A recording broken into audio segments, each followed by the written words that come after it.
আলোচনা প্রতিবেদন উপস্থাপনা কর্মশালায়। গত 3 দশকে এদেশের মানুষের অর্থনৈতিক উন্নয়ন ও খাদ্য নিরাপত্তা নিশ্চিত করতে বাংলাদেশ অনেক সফলতা অর্জন করেছে। তারপরেও পুষ্টি ঘাটতিজনিত ত্রিমুখী চাপ মোকাবেলায় আরও অনেক কাজ করার বাকি আছে। এই জন্য মন্ত্রিপরিষদ বিভাগ ফিল দ্য নিউট্রিশন গ্যাপ কাঠামো অনুসরণ করে পুষ্টি অবস্থা পর্যালোচনার নেতৃত্ব দিচ্ছে। আজকে আমরা মন্ত্রিপরিষদ বিভাগ ও পরিকল্পনা কমিশনের কাছে ফিল দ্য নিউট্রিশন গ্যাপের পর্যালোচনা ও সুপারিশসমূহ উপস্থাপনের জন্য একত্রিত হয়েছি। Good morning, ladies and gentlemen, and distinguished guests. Welcome to the dissemination meeting on Fill the Nutrition Gap Analysis. In the last 30 years, Bangladesh has made great strides in ensuring economic development and food security for its population. Yet, work remains to be done to address the country's triple burden of malnutrition.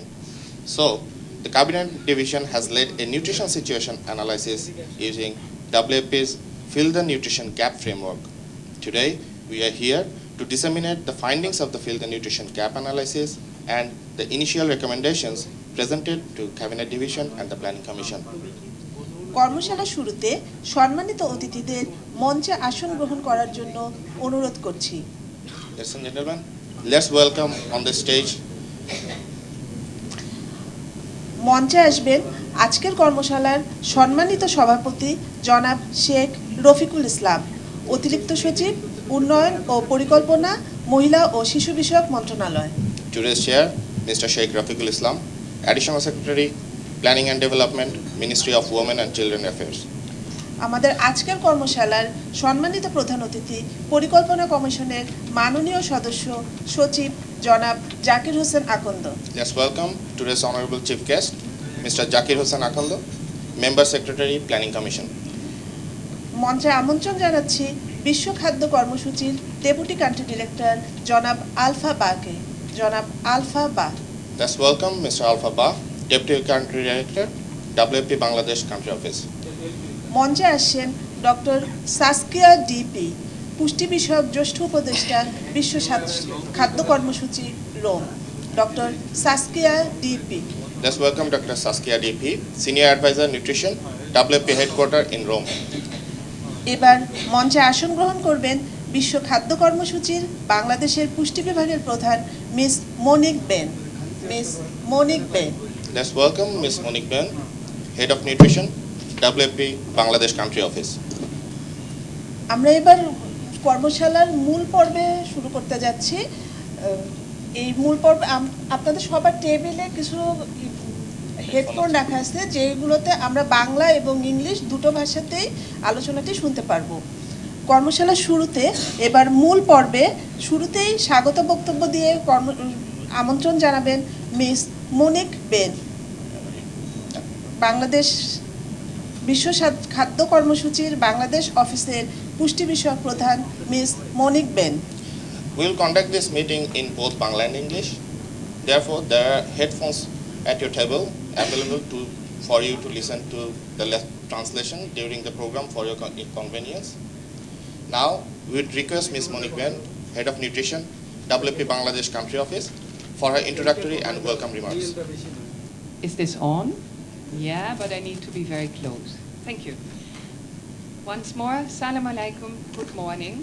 It is my pleasure and great honor to welcome here today esteemed Mr. Zakir Hossain Akondo, Member Secretary, Planning Commission, Mr. Sheikh Rafiqul Islam, Additional Secretary, Planning and Development of the Ministry of Women and Child Affairs, Mr. Alpha Ba, Country Representative, Deputy Country Director and Officer in Charge for WFP Bangladesh, Dr. Saskia Depay, Head of the F&G team in the World Food Programme headquarters in Rome, the esteemed panel members and keynote speakers currently present in the room, development partners and donors, and members of the audience. In this past year, WFP has been working with a large and diverse group of stakeholders to come to a better understanding of how government programs across sectors can have more impact on the affordability and accessibility of healthy, balanced and nutritious diets. This started with a scoping mission in January of this year and culminates in this dissemination meeting, sharing and advocacy for today at almost the end of this year. Bangladesh has become a middle-income country by ensuring economic development and food security for its population. Yet, work remains to be done to address the country's triple malnutrition burden, ranging from undernutrition to overweight and obesity, and including micronutrient deficiencies. Advancing multi-sectoral nutrition policies and programming can greatly benefit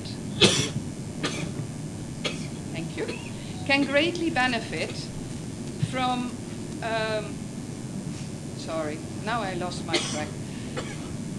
Advancing national and multi-sectoral nutrition policies and programming can greatly benefit from an assessment of the opportunities and challenges to meet nutrient requirements that key target groups face, and addressing these challenges are a prerequisite for preventing malnutrition. The Cabinet Division has led this nutrition situation analysis using the Fill the Nutrient Gap framework that identifies context-specific barriers to consumption of nutritious foods, and a technical working group engaging experts from relevant sectors discussed and scrutinized the findings. This sharing meeting is called to disseminate the findings of the Fill the Nutrient Gap analysis and the recommendations as formulated by government stakeholders and presented last Thursday in the Cabinet Division and the Planning Commission. There was a common appreciation of the value of the evidence presented to enhance understanding of the factors driving affordability and choice of a nutritious diet in Bangladesh, and the implications for nutrition-specific and nutrition-sensitive policies and programming. And it was agreed to take the recommendations on board in the preparation of the next 5-year plan and beyond. You have been invited here as key stakeholders while we disseminate the findings of the Fill the Nutrient Gap analysis and share the recommendations, and will hold government and ourselves accountable for the operationalization and actual implementations of these recommendations.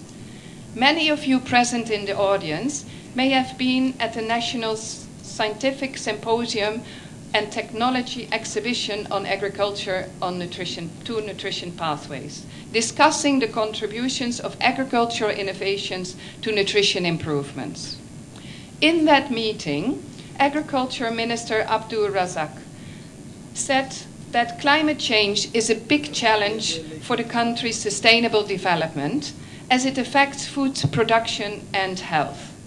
That means that we need to take into account sustainability of our food system and the environment when we make recommendations to improve nutrition. And today's newspaper highlighted impact and climate change impact in Bangladesh. And the Prime Minister is taking a new global role to steer the climate change agenda. So this is something that we definitely need to pay adequate attention while we craft our nutrition interventions.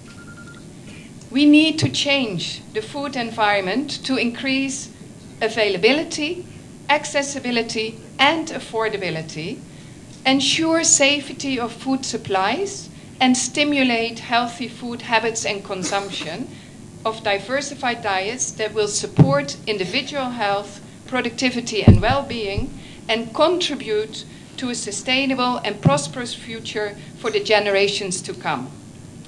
In this meeting, we hope to debate not only the findings of the analysis work accomplished in this past year, we wish to come to an agreement on the way forward for the policy and program recommendations generated by the Fill the Nutrient Gap analysis and its consultation process. How can each of us, in their respective capacities, take these recommendations forward, and how can we jointly contribute to translate these recommendations in concrete actions and result for improved access and consumption of safe and nutritious food for better nutrition outcomes in Bangladesh? And with that, I would like to hand it over to the Master of Ceremonies to introduce our presenter for today to share with us the findings and recommendations of the Fill the Nutrient Gap analysis. Thank you.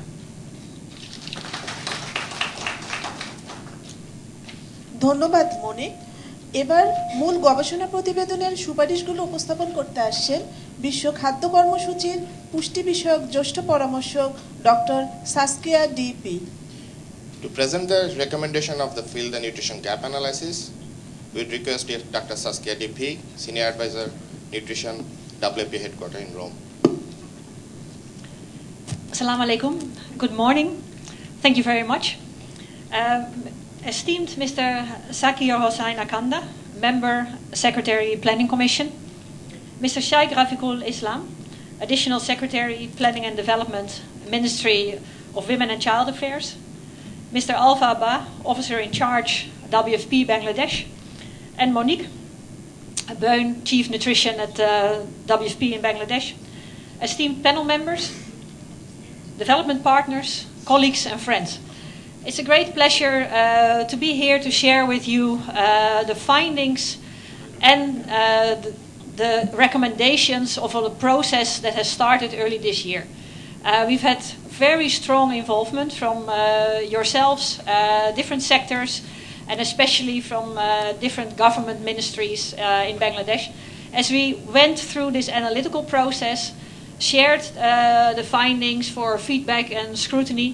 And what I'll do now is present the recommendations that you also see around the room on the banners and that you find here in the concise report. I'm going to show you where this page here, page number 8, that has the final recommendations as discussed last week Thursday in the policy dialogue with the Cabinet Division and the Planning Commission. So let me, without further ado, take you through the slides. If we can have the screen up with the presentation, please. So why do we focus on nutrition? An analysis done in Bangladesh looked into what is the cost of malnutrition and how does investment relate to benefits. So we clearly see that investing in nutrition can contribute 1 billion in increased productivity to the Bangladeshi economy every year. So there's a great case to invest on nutrition. So that's why we did the analysis to see where exactly to invest in Bangladesh. There's global recommendations on different things one can do, but with this analysis we really look at, in the context of Bangladesh, where should the focus be to improve nutrition and to reap those benefits from investing in nutrition. So we really take a focus on the food system. We realize that nutrition and health outcomes are driven by the diets that people consume. What food do they eat? As well as by how is their health. So this analysis focuses on that component of that diet. So consumers choose their foods, and they choose from what is available around them, the so-called food environment. And that food environment is supplied by food production and the wider food system. So this is what we'll take you through in the presentation, those different components.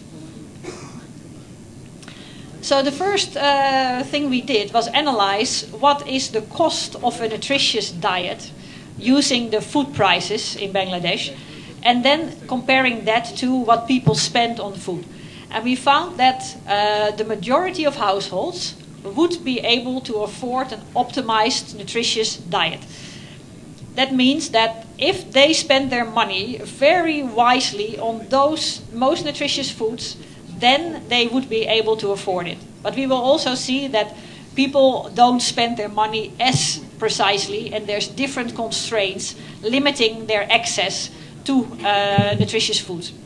It also means that 13%, or at least 20 million people in Bangladesh, could not afford a nutritious diet. So there's monetary and non-monetary barriers that need to be overcome to have an access to a diet that meets our nutritional needs. So on the cost of just meeting energy needs was calculated at 80 taka for a household per day. The cost of a nutritious diet was calculated to be 174 taka per household per day. And we'll hear more about that in the presentation by the colleagues from the country office. Yeah. Or behind Monique, where it's now fully stretched out. Okay. So as I said, 1 in 8 households could really not afford that nutritious diet. And there's others for whom it is difficult to make the choices in such a way that they actually have an adequately nutritious diet. So about consumer choices. There's a real need for social and behavior change communication across sectors. So if there's an opportunity to engage households on food production, if there's an opportunity to engage households on wash, on health, all these opportunities should be used to make sure that there's a better understanding of what is good nutrition. And with that, also drive a change of social norms. It's not about an individual doing something different on their own. It's about collectively understanding that we want to move in a direction of accessing more nutritious foods. So there should be also with that then an adequate investment for raising that public awareness, so that both the policymakers, the implementers, and the population at large have a better understanding of what is good nutrition and how can we contribute to make that possible for the consumers. So here we look at the food-based dietary guidelines. On the top, the food-based dietary guidelines for Bangladesh. What consumption does that recommend? And at the bottom, you see the actual consumption. And you can see that great blue line that shows the actual rice consumption in Bangladesh. So that's considerably higher than the recommended consumption of rice. Also important to note that this is dry weight of rice, so it's not yet cooked. So if we would have the cooked weight of the rice, the proportion would be higher. You know, the vegetables, they are shown as vegetable weight. So those are fresh vegetables, including their water content, right? And you can also see that the actual consumption, that is around 270 taka in the population in general, whereas that optimized diet with less rice and more fresh foods, including a good share of the vegetables, fish, meat and poultry, that has a lower price. But if you drive up your rice intake, you have to have a higher expenditure also for meeting your nutrient needs. This shows that in further detail. So the actual rice consumption, the second bar there, with that level of rice consumption, you actually need more money to have a nutritious diet because you take a greater share of your energy from rice. So now the remaining share of energy that you needs to provide many of the essential nutrients of your iron, zinc, vitamins. So those come at a higher cost. So you can see that the non-affordability increases to 21% of the population. If there's also sweet snacks that are consumed, then the cost goes up further and you have even less room within the remaining energy to meet your essential nutrient needs. So then you get to 41% non-affordability. So where we said that at least 1 in 8 cannot afford to meet their nutrient requirements, with this dietary pattern, we actually see that there are many more who currently won't spend enough because of also partly of the choices that they make to have that nutritious diet. So the food choices that people make, they're shaped by their environment. We mentioned that, right? We said there's the food system, and then there's the food environment. That is where people have interact with the food. That's where they source it from. That is both in the home and outside of the home. So inside the home, food culture, social habits, and food preferences, like that, how much rice would you like to eat, how sweet would you like your tea to be, that affects the diet. And if that needs an understanding among the society at large, that should actually change so that we can have a more nutritious diet and not have it cost us too much. Outside of the home, there's also practices and teasers that stimulate less healthy choices. So it's really about understanding that we make our choices from what is offered to us and what we like to do. So there must be a change of the offerings and a change of what we like to do. So changing those behaviors, that should make it, to change those behaviors, it must be made easier to adopt the healthy choices. And that also takes driving at those barriers. So there's context-specific challenges. Floods in slum areas, what is available to access in terms of food. Time scarcity, how much time do you have to prepare that meal from scratch? Or do you go out and buy something that's ready-made? Resource constraints. Do you have a fridge? Can you go to the market once a week, buy your supplies and use it for the rest of the week? Or you can't.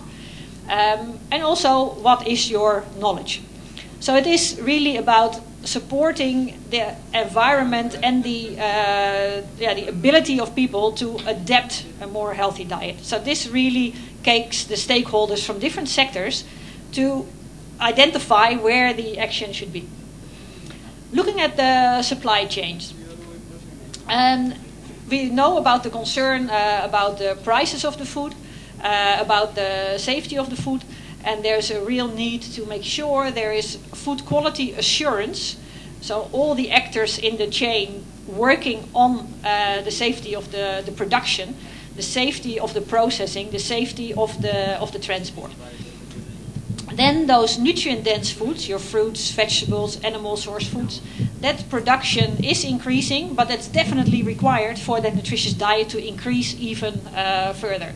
And the private sector, who's handling foods, who's the retailers in the markets, in the supermarkets as well, they also need to be fully involved to make sure there is enough nutritious foods available at a good cost and at the places where consumers go to get their food.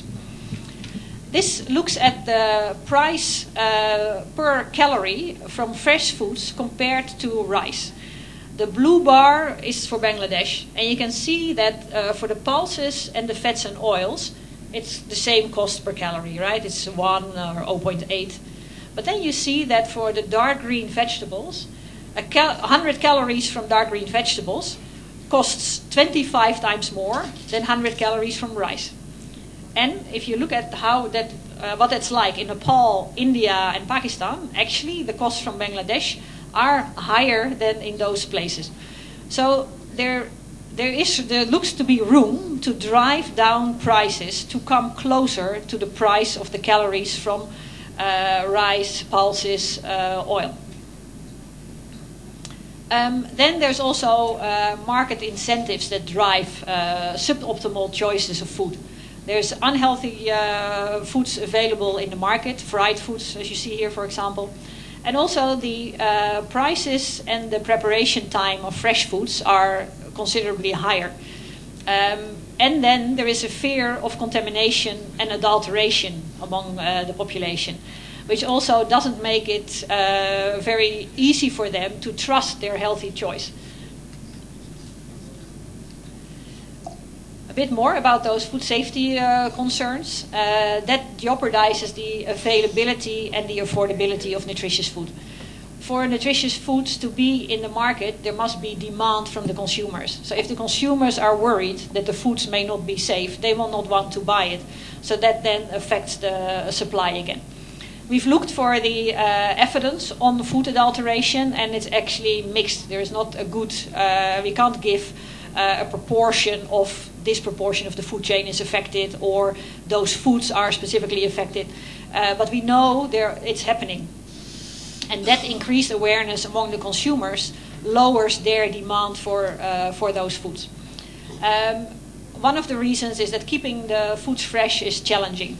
So if you don't have a cold chain, you want to have another way of preventing pests and flies along the food chain.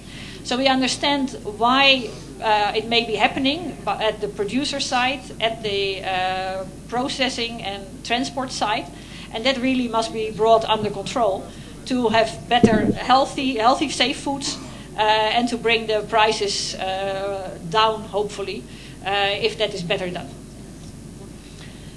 On social protection, so we saw that at least 20 million people cannot afford that nutritious diet. So their safety nets have a major role to support that part of the population. So we must support the nutritionally vulnerable households, including those below the poverty line.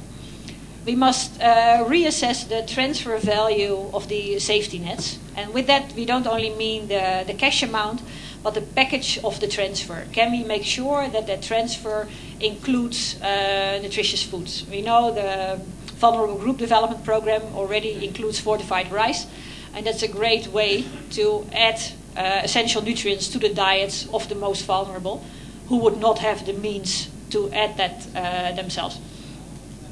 So the further integration and scale-up of multiple micronutrient fortified foods to the vulnerable through these social safety net programs, through school meals, is a great way to ensure that the essential nutrient needs are met, which is so important for human capital development and the productivity of the nation.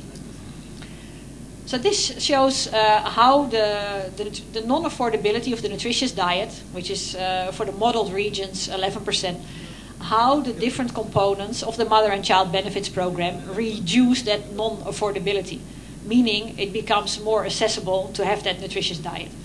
So with the cash transfer, it comes down to 6% if it's 800 taka. Furthest to the right, if it's doubled, it decreases further.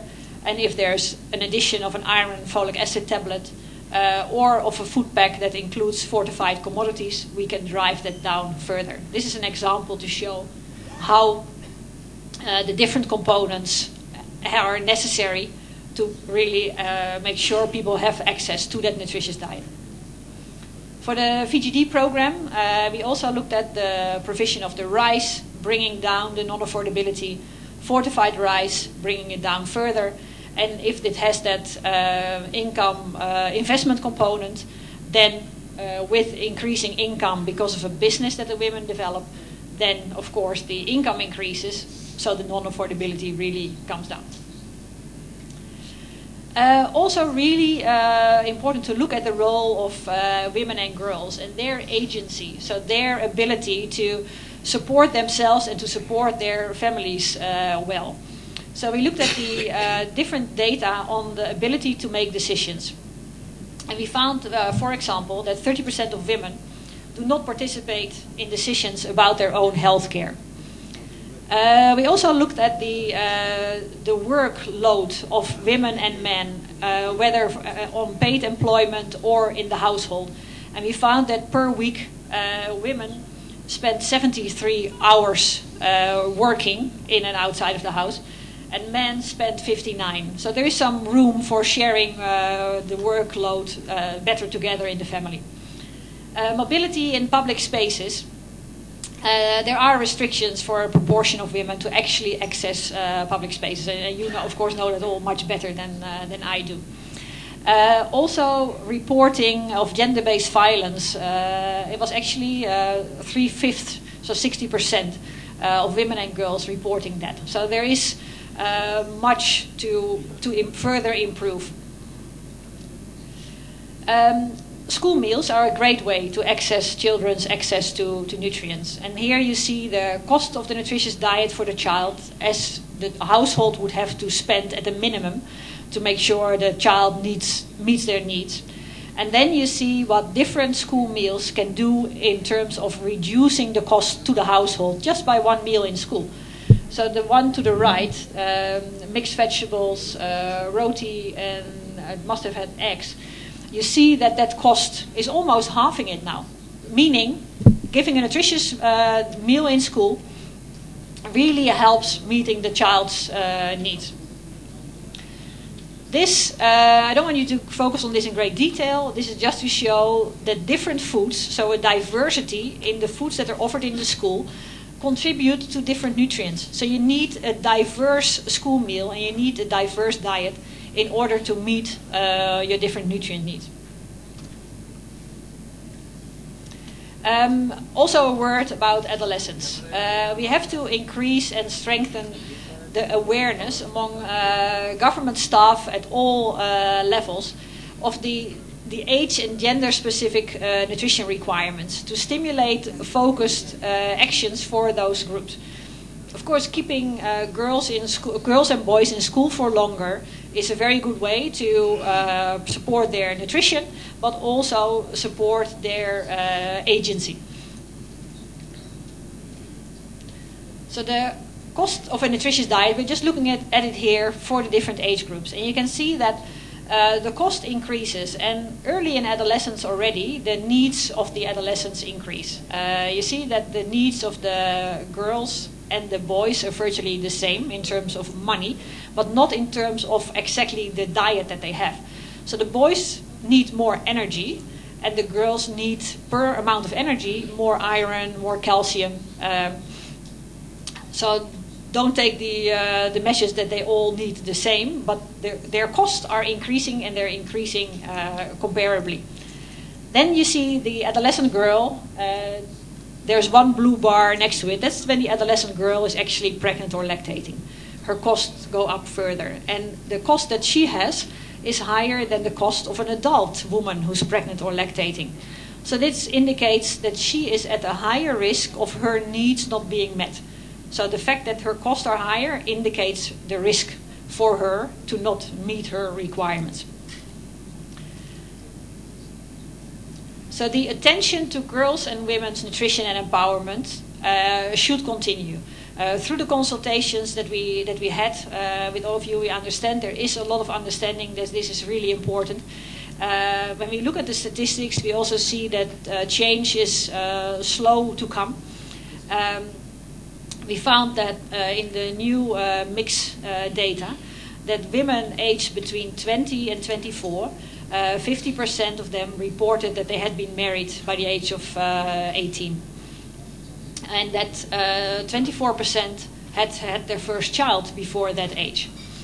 That affects the nutritional status of their children. So 14% of children aged 0 to 5 months were stunted in 2014. And that is a result of really the conditions during the pregnancy. So how well nourished was their mother, including what was the age of their mother. And the statistic on mothers reporting that they gave birth to a small child, there was 1/5.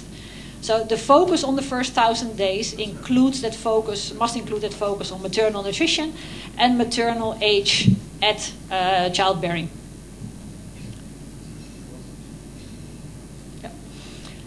If we're talking about adolescents in school, they have higher needs, as we saw.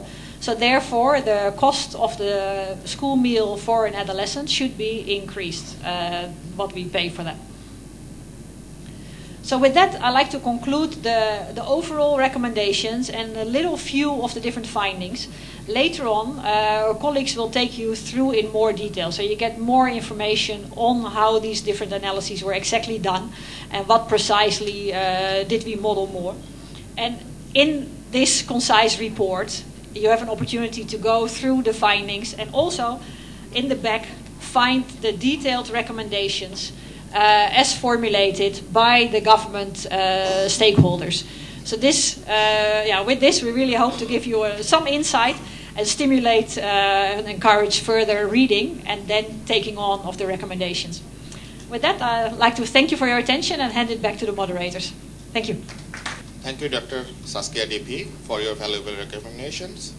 Now we would request Mr. Alpha Ba, Deputy Country Director, WFP Bangladesh Country Office, for his speech. I'll start by acknowledging the presence of our chair, Mr. Sheikh Rafiqul Islam, Additional Secretary, Planning and Development, Ministry of Women and Children Affairs. Our honorable chief guest, who is unfortunately out of the room at the moment, Mr. Zaki Hussein Akanda, a member secretary of the Planning Commission.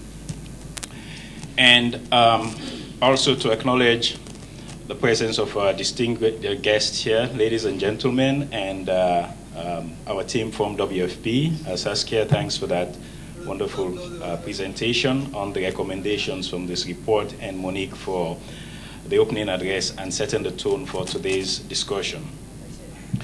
Assalamu alaikum to you all. Good morning. Bangladesh has made great strides in ensuring food security for its population over the past 30 years, and it's on its way to achieving SDG 2 to end hunger, achieve food security and improve nutrition, and promote sustainable agriculture by 2030. However, there is still some work to be done. Bangladesh has to tackle the triple burden of malnutrition. The first among these is the high stunting and wasting rate we've seen. From the stats, we know that 31% is, our stunting rate stands at 31%, and our target for 2030 is 12%. On wasting, we're at 8%, our target for 2030 is at 5%. So we still have some way to go. The next is on high prevalence of micronutrient deficiencies, and the third is the steeply increasing rates of overweight and obesity. So we refer to this as the triple burden of malnutrition. Malnutrition cannot be addressed by one sector alone. The triple burden of malnutrition can be tackled with coordinated multi-sectoral action and commitment. For diets to change, changes to consumer behaviors and supply chains are essential, together with an enabling policy environment. This is ambitious, but within reach of Bangladesh, right?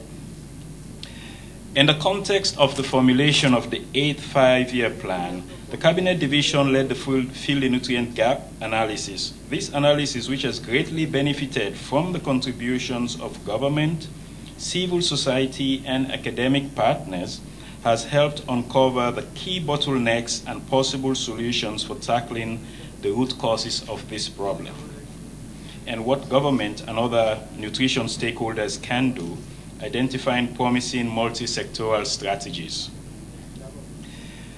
It will further inform the update of the Zero Hunger Review that is currently conducted under the ERD.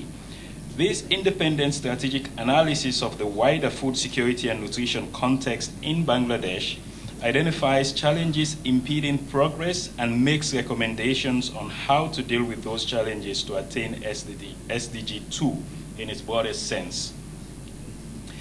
Now, we have heard that at least 1 in 8, that is 13% of households, cannot afford to meet their nutrient needs, which puts healthy, balanced food choices out of reach, especially for the women, adolescent girls, and the poorest households.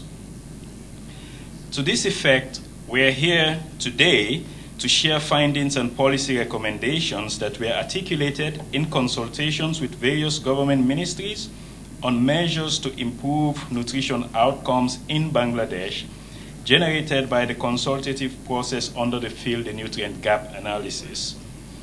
Let us use this information to support and inform our work moving forward.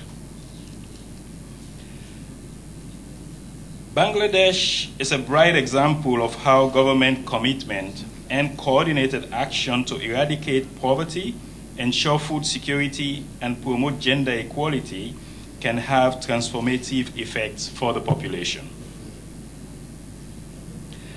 We, as the World Food Programme, are committed to supporting the government in its efforts to put the recommendations coming out of the FNG into practice.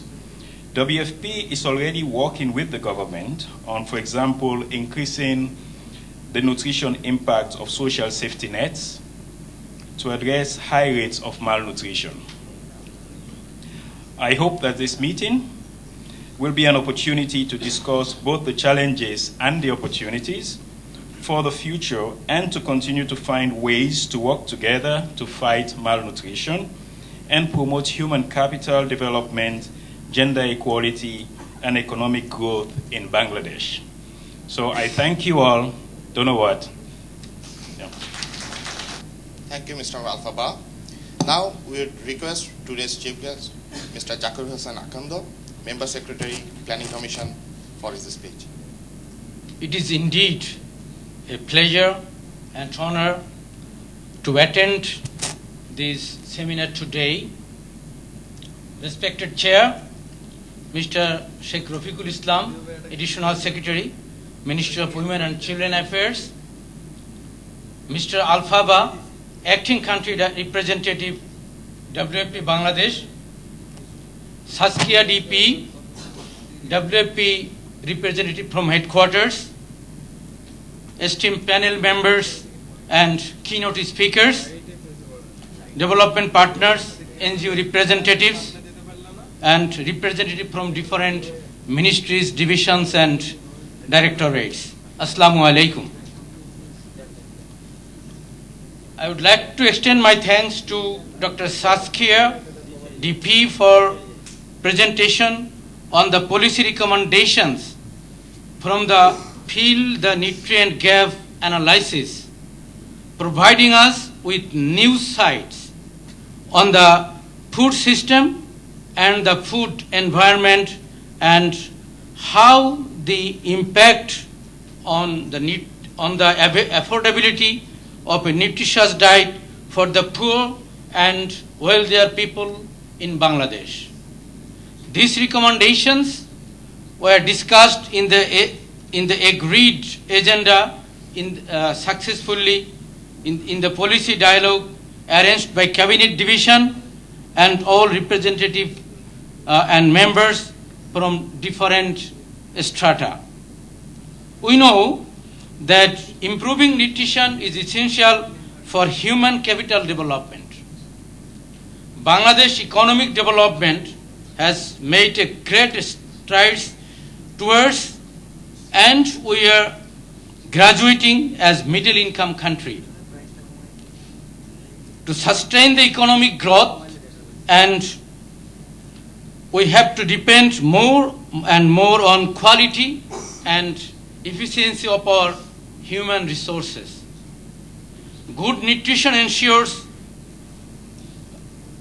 that children can develop to their full physical and cognitive potentials, and adults can perform optimally. As middle income country, we are facing new challenges for ensuring a healthy, balanced diet for our population. We know that higher level of stunning and prevalence of micronutrient deficiencies among women of reproductive age and preschool children is still very high. So we need to eradicate the malnutrition.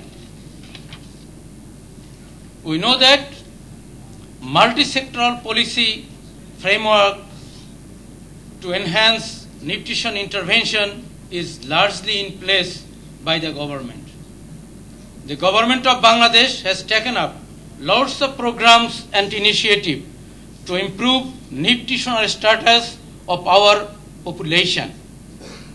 Part of that, the government has approved the National Nutrition Policy 2015, National Plan of Actions for Nutrition, Micronutrient Survey, and Second Country Investment Plan provide a comprehensive agenda for the area of nutrition intervention. Yet, food utilization, food consumption, nutritious food intake is not adequately articulated in many sectoral approaches.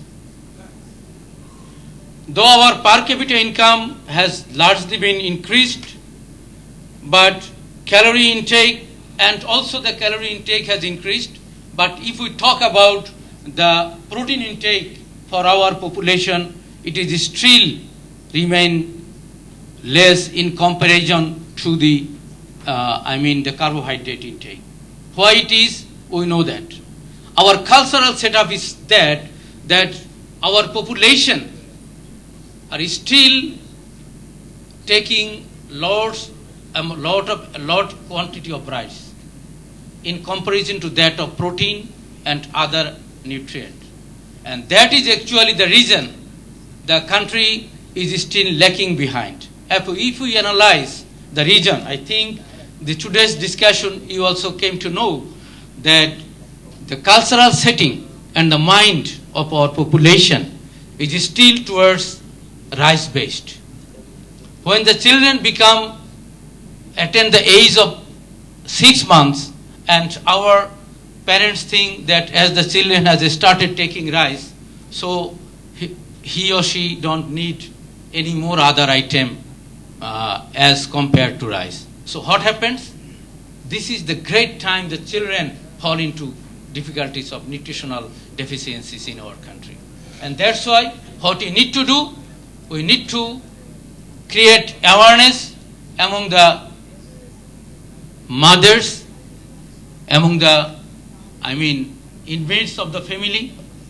Otherwise, what we have observed, the protein intake, if we consider the protein intake in Africa, our per capita protein intake, the animal source of protein, I would like to emphasize on animal source of protein, which is the basic protein, I must say, is still deficient in our country. And that is not for the reason that the country is poor. It is because of the awareness.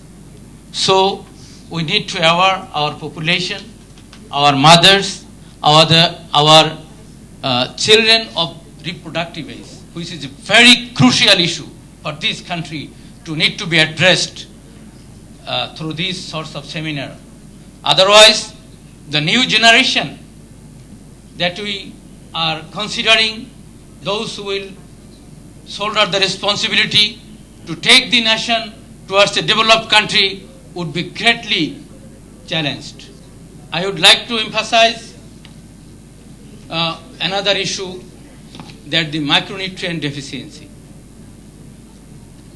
You know that when we were in our childhood stage, means I am almost in the age of 60, that time there are lots of fruits and milk and other vegetables are highly prevalent in the rural areas.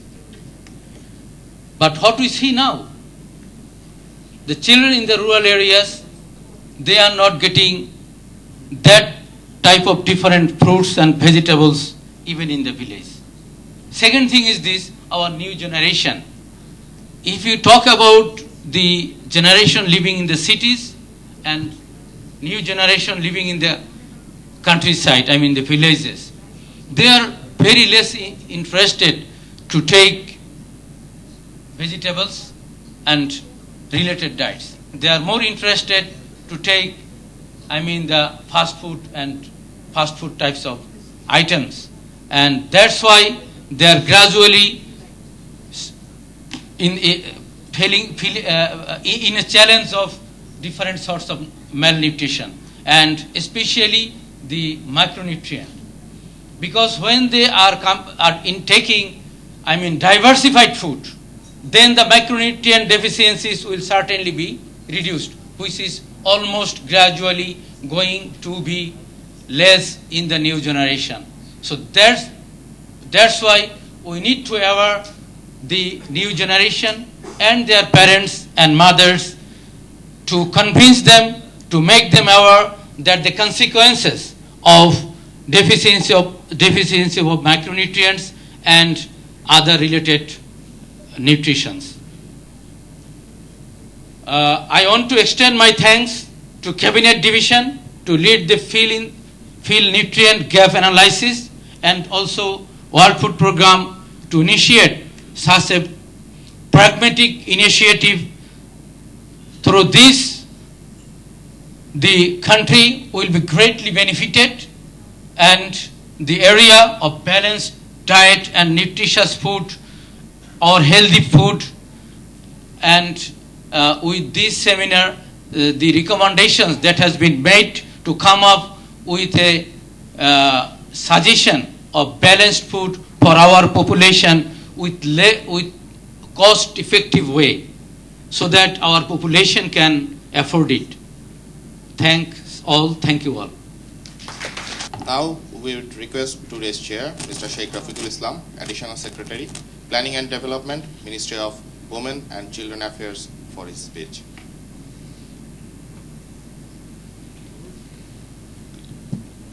Most honorable chief guest of the occasion, Mr.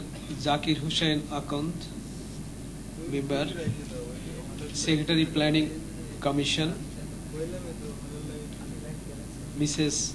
Monique Bion, Head of the Nutrition WFP, Dr. Saskia DP, Senior Advisor Nutrition WFP Rome, Mr. Alpha Ba, Acting Country Director WFP Bangladesh. Dear audience, Assalamu alaikum and good morning.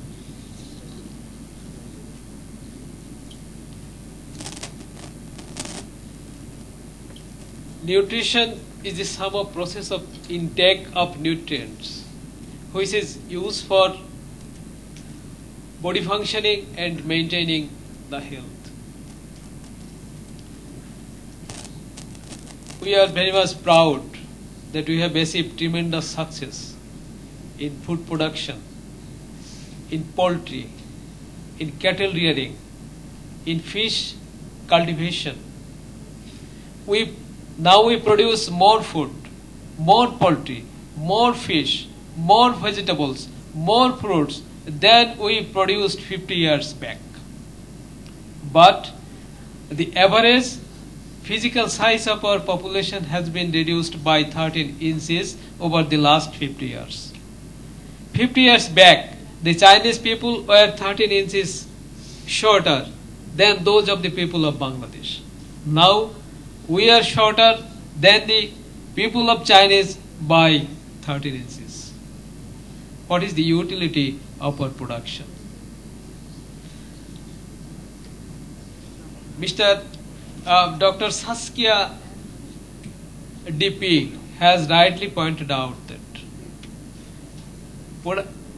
almost all the people, with an exception to 30% of our hardcore people, the remaining 80% people of the country can afford nutritious food. But almost 100% people suffer from malnutrition. Some of we are suffering from malnutrition, some of we are from wasting, some of we are suffering from obesity. Our kids, whether they are from urban areas or from countryside, all of them are suffering from malnutrition. In urban areas, our children are taking fast food, junk food, food which is rich in mayonnaise, extra salt, extra sugar, and extra fat. They are not taking balanced food. What is the result? The result is not happy at home. Improper growth of our children, lack of immunity, less physical strength, less workability, ill-tempered, early old age. We export our raw manpower to Malaysia. The Malaysian entrepreneurs prefer the Tamils. The Malaysian entrepreneurs prefer people from Nepalese because they are physically stronger than those of our people. We have food, but we cannot maintain balanced food.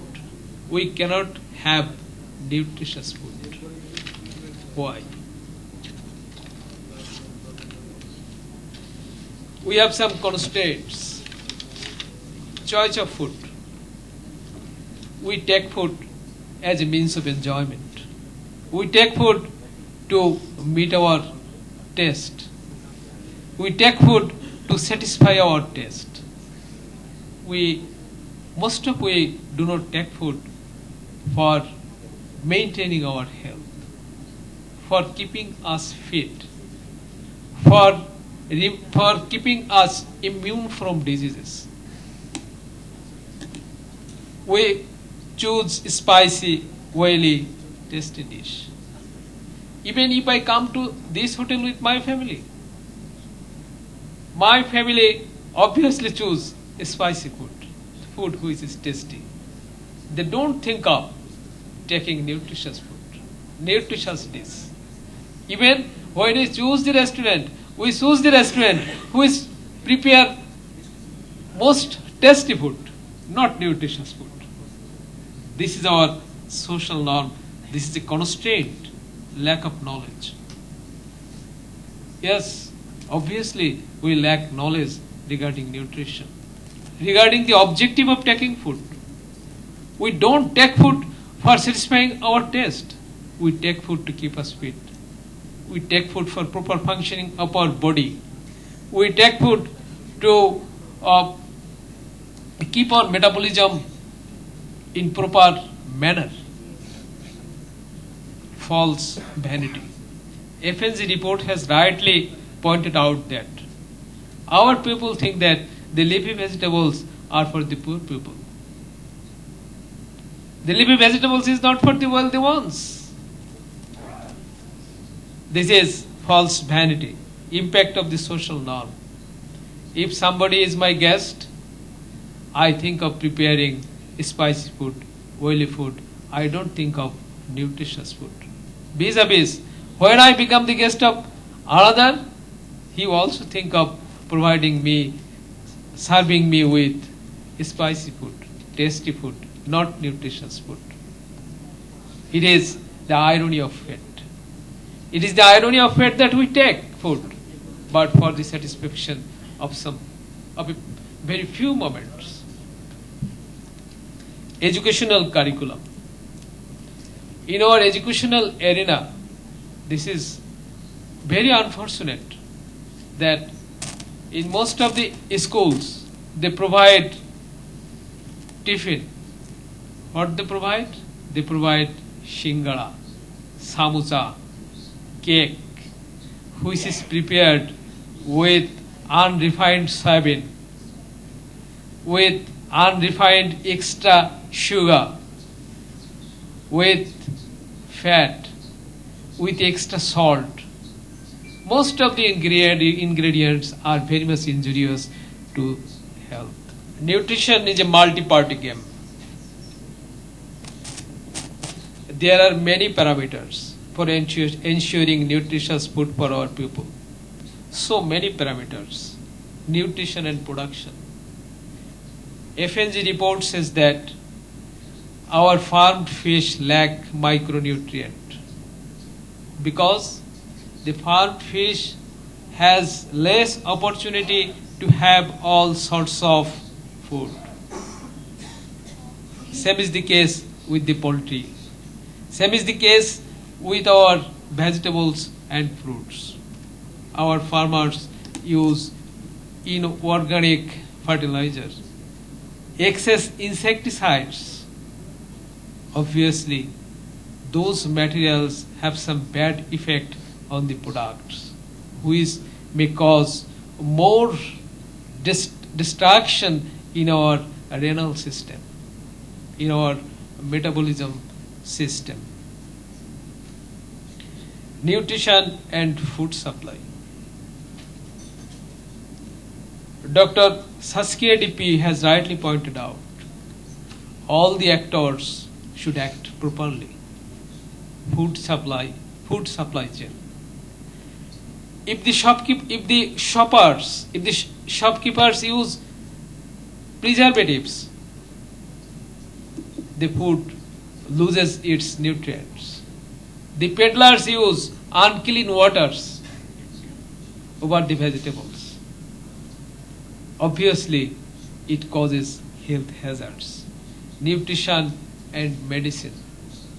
In the last night, I talked to some UHNDP, Upazila Health and Family Planning officers of our coastal belt, and they reported me that all over the year, almost 30% people suffer from dysentery.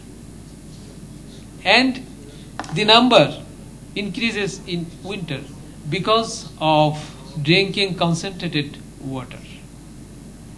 Salinity, if the water contains salinity, it causes dysentery.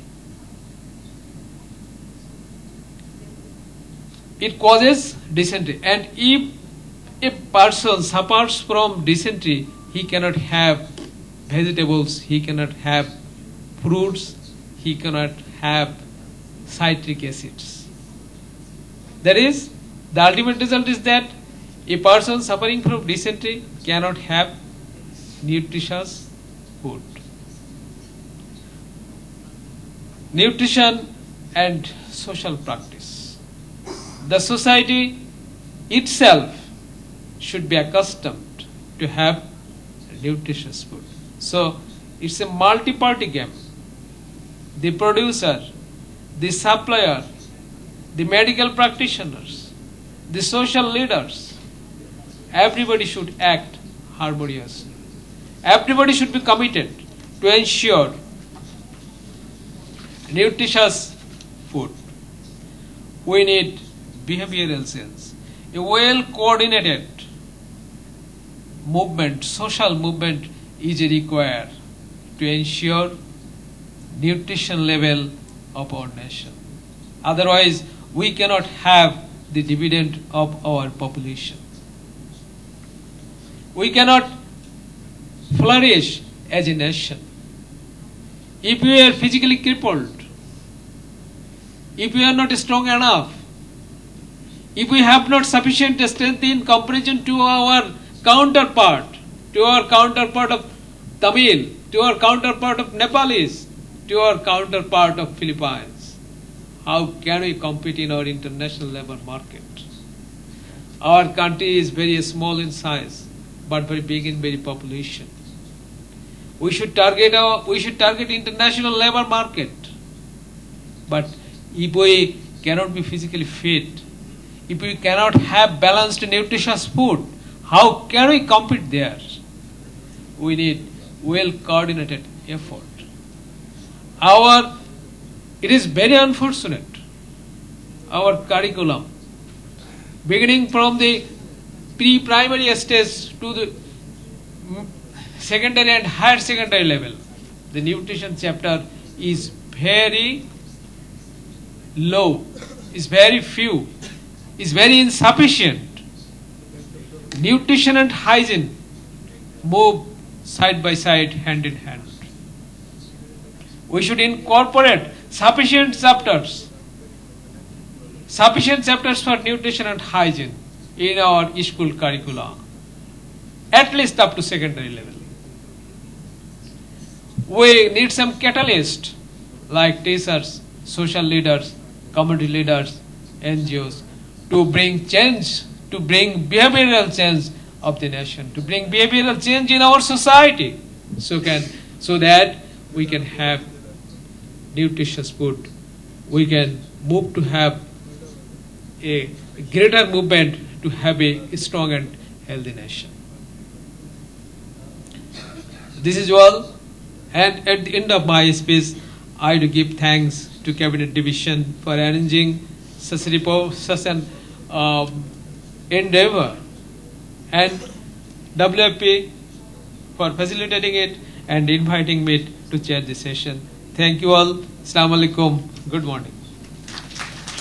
ধন্যবাদ মাননীয় সভাপতি। Welcome everyone to today's second session.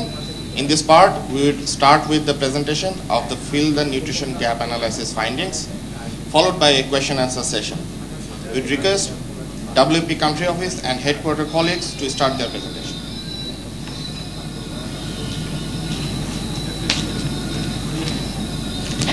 Thank you, everyone. Good morning. I'm Arifin Akhtar. I work with Vulnerability Analysis and Mapping Unit, World Food Program. So you have already আমরা সবাই আসলে শুরু থেকেই সকাল থেকেই এফএনজি অ্যানালিসিস নিয়ে শুনছি বলছি এবং আমাদের সহকর্মী সাসকিয়া এফএনজি কি কিভাবে করা হয়েছে জিস্ট বলেছে। আমি একটু চেষ্টা করব যে এই এফএনজি অ্যানালিসিস প্রসেসটা এবং কস্ট অফ ডায়েট প্রসেসটা আমরা কিভাবে করেছি এবং কি ফাইন্ডিংস, বেসলাইন অ্যানালিসিসের কি ফাইন্ডিংসগুলি ছিল সেগুলি সম্পর্কে একটু ডিটেইল বলার জন্য। তো প্রথমেই আমরা যদি দেখি এফএনজি অ্যানালিসিসটা আসলে কি। FNG analysis is a consultative process with multi-sectoral stakeholders এবং এই অ্যানালিসিসের ভিতরে আসলে দুইটা মেইন জিনিসকে আমরা কভার করেছি, একটা হচ্ছে সেকেন্ডারি ডেটা অ্যানালিসিস আর একটা কস্ট অফ ডায়েট অ্যানালিসিস। এখন সেকেন্ডারি ডেটা অ্যানালিসিসটা মেইনলি করা হয়েছে over 200 research papers and literature review করে, এবং সেটা মেইনলি দেখা হচ্ছে overall food system including production, supply chain and utilization. And এখান থেকে আমরা চেষ্টা করেছি একটা পসিবল ইন্টারভেনশন যেটা কিনা আমাদের এন্ট্রি পয়েন্ট হিসেবে কাজ করতে পারে সেই ধরনের কিছু জিনিস আইডেন্টিফাই করার জন্য। এবং কস্ট অফ ডায়েট অ্যানালিসিসে আমরা দেখেছি মূলত ফুড প্রাইস এবং হাউসহোল্ড এক্সপেন্ডিচার এই দুইটা জিনিস থেকে কিভাবে মানে কস্ট অফ ডায়েটটা কিভাবে আসছে এবং প্রাইসটা কিভাবে এটাকে এমফেসাইজ করছে সেই জিনিসগুলি দেখার জন্য। এবং এখান থেকে আমরা একটা minimum cost for an adequate diet এটাকে এস্টিমেট করার চেষ্টা করেছি, এবং সেটার সাথে সাথে ইকোনমিক অ্যাক্সেসিবিলিটি যেটা বা অ্যাফোর্ডেবিলিটি সেটাও একটা ধারণা করার চেষ্টা করেছি। এবং এখান থেকে ফাইনালি আমরা যেটা করেছি ইন্টারভেনশন মডেলিং। এই মডেলিংটা বেসিক্যালি আসলে কিভাবে একটা কম্প্রিহেন্সিভ ইন্টারভেনশন প্ল্যান কিভাবে আমাদের ইমপ্রুভড অ্যাভেলেবিলিটি এবং অ্যাক্সেসিবিলিটি টু নিউট্রিশিয়াস ডায়েট এটাকে এনশিওর করতে পারে, সেটার একটা কাইন্ড অফ প্ল্যানিং আর কি। এখন কস্ট অফ ডায়েটটা যদি আমরা আরেকটু ডিটেইল দেখি, কস্ট অফ ডায়েট অ্যানালিসিসটা আসলে আমরা করেছি একটা সফটওয়্যারের মাধ্যমে, কস্ট অফ ডায়েট সফটওয়্যার। সেখানে এটা যেটা করে যে ফুড প্রাইস এবং হাউসহোল্ড এক্সপেন্ডিচারের যে ইনফরমেশন আমাদের আছে, হাউসহোল্ড ইনকাম এক্সপেন্ডিচার সার্ভে 2016 থেকে ডেটা ইউজ করে, সেখানে আমরা minimum cost and economic affordability of a nutritious diet এই জিনিসটাকে এস্টিমেট করার জন্য কস্ট অফ ডায়েট সফটওয়্যারের মাধ্যমে আমরা একটা ইকোনমিক অ্যানালিসিস করেছি। এই সফটওয়্যার যেটা করে এখানে একটা comprehensive list of locally available food items থাকে। এই ফুড আইটেমস থেকে সফটওয়্যার পসিবল নিউট্রিশিয়াস ডায়েট যেটা আমাদের হাউসহোল্ড রিকোয়ারমেন্টের নিউট্রিশনাল রিকোয়ারমেন্টটাকে ফুলফিল করবে এরকম একটা কম্বিনেশন পিক করে from this comprehensive list.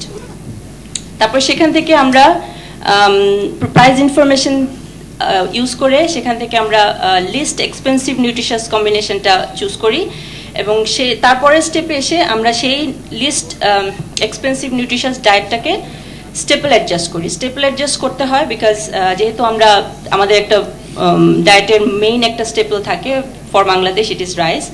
So ওই স্টেপলটাকে একটা রিজনেবল অ্যামাউন্টে অ্যাডজাস্ট করে আমরা একটা ফাইনালি একটা নিউট্রিশিয়াস ডায়েটের অপটিমাইজ করে থাকি। তো এই হচ্ছে বেসিক্যালি কস্ট অফ ডায়েট অ্যানালিসিসের মেথড। আর এই যে বললাম যে স্টেপল অ্যাডজাস্টেড নিউট্রিশিয়াস ডায়েট, এইখানে আসলে যেটা করা হয় যে আমরা রাইস, আমাদের বাংলাদেশের ক্ষেত্রে যেহেতু staple rice, so rice adjust করে আমরা একটা অপটিমাইজ নিউট্রিশিয়াস ডায়েট সাজেস্ট করেছি এখানে। এখন আমরা যদি দেখি যে এই স্টেপল অ্যাডজাস্টেড নিউট্রিশিয়াস ডায়েটটা আসলে কি এবং কি না। এই স্টেপল অ্যাডজাস্টেড নিউট্রিশিয়াস ডায়েটটা হচ্ছে করা হয় যেটা বললাম যে লোকালি অ্যাভেলেবল এবং কালচারালি অ্যাকসেপ্টেবল ফুড আইটেম সেইগুলিকে কনসিডার করে একটা অপটিমাইজেশন করা হয়, এবং সেখানে এই সিলেকশন ডায়েট যেটা কস্ট অফ ডায়েট সফটওয়্যার যেই ফুডগুলিকে সিলেক্ট করে সেই সিলেকশনটা আসলে করা হয় on the basis of nutrition needs that are lowest possible কস্টে যে নিউট্রিশন নিডগুলি ফুলফিল করতে পারে সেই হিসেবে এই পিকটা করে, সিলেকশনটা করা হয়। আর এখান দিয়ে আমরা যেটা করি, যেটা বললাম যে স্টেপল ফুড অ্যাডজাস্ট করা হয়। সো এই বেসিক্যালি এই তিনটা মেইন কম্বিনেশনের মাধ্যমে আমরা একটা staple adjusted nutrition diet optimize করি। এখন এটা আসলে কি না, এই স্টেপল অ্যাডজাস্টেড দিয়ে এটা আসলে একটা অপটিমাইজেশন আমরা বলেছি, এটা it's not necessarily what people are currently eating. এবং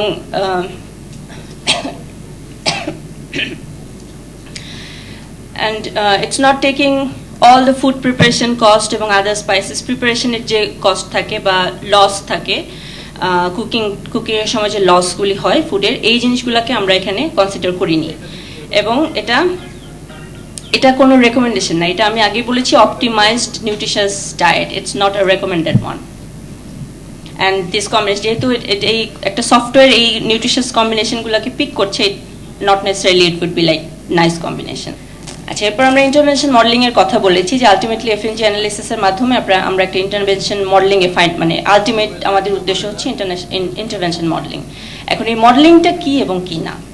মডেলিংটা হচ্ছে এটা জাস্ট এস্টিমেশন, মানে আমরা যদি সোশ্যাল প্রোটেকশন প্রোগ্রাম ইন্টারভেনশন করার কথা চিন্তা করি, সেখানে আমরা মোস্ট অফ দ্য কেসে বলে থাকি যে যা ইন্টারভেনশন দেওয়া হচ্ছে that is not sufficient two afford a nutritious diet.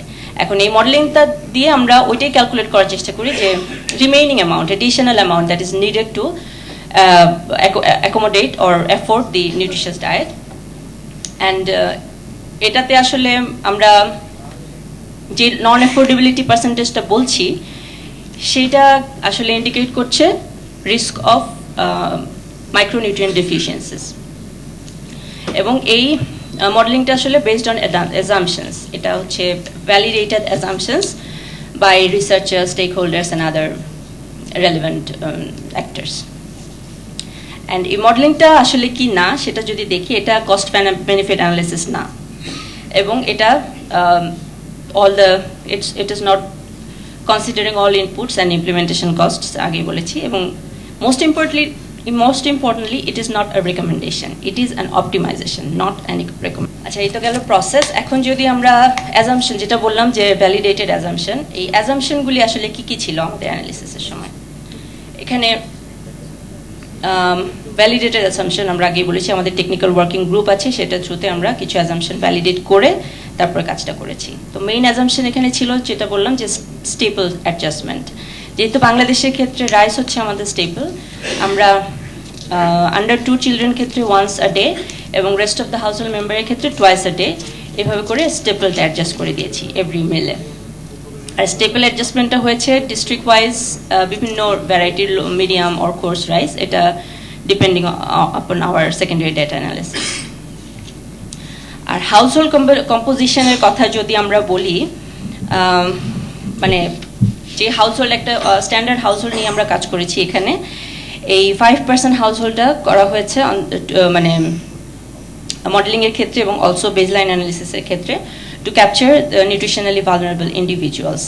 এই household composition, 5 member household কম্পোজিশনটা এরকম ছিল যে আন্ডার 2 চিলড্রেন একজন with breast fed and complementary foods, একজন ছিল স্কুল এইজ চাইল্ড, একজন ছিল অ্যাডোলেসেন্ট গার্ল, ল্যাকটেটিং মাদার এবং অ্যাডাল্ট ম্যান। সো আমরা জানি যে মোস্ট অফ এই যেমন under 2 children, adolescent girl, lactating mother, এরা হচ্ছে most nutritionally vulnerable in the household. So সেইভাবে করে আমাদের হাউস হোল্ড কম্পোজিশনটা করা হয়েছে। আর এই মডেলিংটা যেটা আমি বলছিলাম যে সাব ডিস্ট্রিক্ট লেভেলে করা হয়েছে, আমরা টেকনিক্যাল ওয়ার্কিং গ্রুপের মাধ্যমে ডিসাইড হয়েছিল যে একটা মানে সাবসেট অফ ডিভিশনস নিয়ে কাজ করব আমরা, সেটা ছিল ঢাকা, চিটাগং, খুলনা, সিলেট এবং রংপুর, এবং ডিসঅ্যাগ্রিগেটেড এট দি আরবান অ্যান্ড রুরাল লেভেলস। আচ্ছা, এখানে আমরা যদি একটু ফাইন্ডিংসের দিকে তাকাই, খুব ইন্টারেস্টিং ফাইন্ডিং। প্রথম ম্যাপটাতে দেখানো হয়েছে কস্ট অফ নিউট্রিশিয়াস ডায়েট এবং সেকেন্ড ম্যাপটাতে নন অ্যাফোর্ডেবিলিটি। আমরা যদি দেখি কস্টের দিকে চিন্তা করি, তাহলে রাজশাহী এবং বরিশাল ডিভিশনে কস্ট কম্পারেটিভলি লোয়ার, কিন্তু পরবর্তী ম্যাপে যদি দেখি নন অ্যাফোর্ডেবিলিটি কিন্তু ওই দুটা ডিস্ট্রিক্ট ডিভিশনেই হায়ার, রাজশাহী এবং বরিশালে হাইয়েস্ট। সো মানে এখন কস্ট কম হলেই যে নন অ্যাফোর্ডেবিলিটি কম হবে এরকম কোনো ফাইন্ডিংস এখানে আসেনি আর কি। আর আমরা এটা যেহেতু বললাম যে আরবান এবং রুরালেও করেছি, সেখানেও আমাদের সিমিলার ফাইন্ডিংস এসেছে যে cost of the nutritious diet is somewhat cheaper, but non-affordability is higher in rural compared to urban areas. We have got the similar findings in our disaggregated analysis. এবারে আমরা cost of ডায়েটের baseline অ্যানালিসিসের কিছু findings দেখবো এখানে। এখানে আমি কি ফাইন্ডিংসগুলি আগে বলছি, তারপর আমরা we will explain each and every points afterward. So প্রথম ফাইন্ডিং যেটা ছিল যে এভরিওয়ান ক্যান অ্যাফোর্ড, মানে শুধুমাত্র যদি এনার্জি অনলি ডায়েটের দিকে আমরা রাইস বেসড ডায়েটের দিকে তাকাই তাহলে everyone can afford it, there is no non affordability found. কিন্তু at least 1 in 8 households, that means close to like 20 million households cannot afford to purchase a nutritious diet. এবং যখন এই নিউট্রিশিয়াস ডায়েটটাতে আমরা আমাদের অ্যাকচুয়াল কারেন্ট রাইস কনজাম্পশন প্র্যাকটিসটাকে continue করব, তখন কিন্তু এই কস্টটা আরও বেড়ে যাবে। এবং সেই কারণে এখন এখানে মেইন ফাইন্ডিং হচ্ছে আমাদের যে কারেন্ট রাইস কনজাম্পশনের দিকে আমাদের একটু মনোযোগ দিতে হবে, যে এটা আসলে আমরা কন্টিনিউ করবো কিনা। আর আরেকটা এখনকার যেটা বার্নিং চ্যালেঞ্জ, যে ফুড সেফটি এবং অ্যাডাল্ট্রেশন, এদিকেও আমাদের খুব মনোযোগ দিতে হবে। সেখানে আমাদের কম্বিনেশন অফ প্লেটস দেখানো হয়েছে। যদি আমরা কস্টের দিকে চিন্তা করি, এনার্জি অনলি শুধু রাইস বেসড যে প্লেট, সেটার খরচ এখানে দেখানো যাচ্ছে 80 টাকা পার ডে। কিন্তু আমরা যদি এখানে একটু ডাইভার্সিফিকেশন আনতে চাই এবং নিউট্রিশিয়াস ডায়েট করতে চাই, সেটা অপটিমাল নিউট্রিশিয়াস ডায়েট যদি হয় তাহলে সেটা হবে 174 টাকা। কিন্তু আমি যেটা আগে বললাম যে যদি আমরা কারেন্ট প্র্যাকটিস রাইস কনজাম্পশন প্র্যাকটিসটাকে কন্টিনিউ করি তাহলে এটা বেড়ে হয়ে যাবে 270 টাকা। সো কারেন্ট রাইস কনজাম্পশন প্র্যাকটিসের সাথে একটু ডাইভার্সিফিকেশন আনতে গেলেই কিন্তু আমাদের কস্টটা অনেক হাই হয়ে যাচ্ছে। সো আমাদের রাইস কনজাম্পশনের দিকে খুব বেশি মনোযোগী হতে হবে। এখানে দেখানোর চেষ্টা করা হয়েছে যে নিউট্রিশিয়াস ডায়েটের যে কস্টটা বেড়ে যাচ্ছে, এটার মেইন কম্পোনেন্টগুলি কী কী, কোন কোন উপাদানের কারণে কস্টটা বেড়ে যাচ্ছে। এখানে বলছি যে ভিটামিন এবং মিনারেল রিচ ফুড যেগুলি আছে এবং animal source food, fat food source যেগুলি আছে, সেগুলি হচ্ছে most expensive component of the total diet plan. So these are the main drivers of cost of nutritious diet. এখানে আমি নন অ্যাফোর্ডেবিলিটিটার একটা পিক্টোরিয়াল ভিউ দেখানোর চেষ্টা করেছি, সেম ইনফরমেশন। যদি শুধু এনার্জি অনলি হয় সেক্ষেত্রে আমাদের নন অ্যাফোর্ডেবিলিটির কোনো প্রবলেম নেই। কিন্তু যদি আমরা অপটিমাইজড চয়েস একটা নিউট্রিশিয়াস ডায়েটের কথা চিন্তা করি, সেক্ষেত্রে 1 in 8 household can afford it. And যদি আমরা কারেন্ট রাইস কনজাম্পশন সহ একটা নিউট্রিশিয়াস ডায়েট চিন্তা করি তাহলে only half of the হাউসহোল্ডস can afford it. So এখানে আসলে রাইস কনজাম্পশন নিয়ে চিন্তা করার অনেক বিষয় আছে।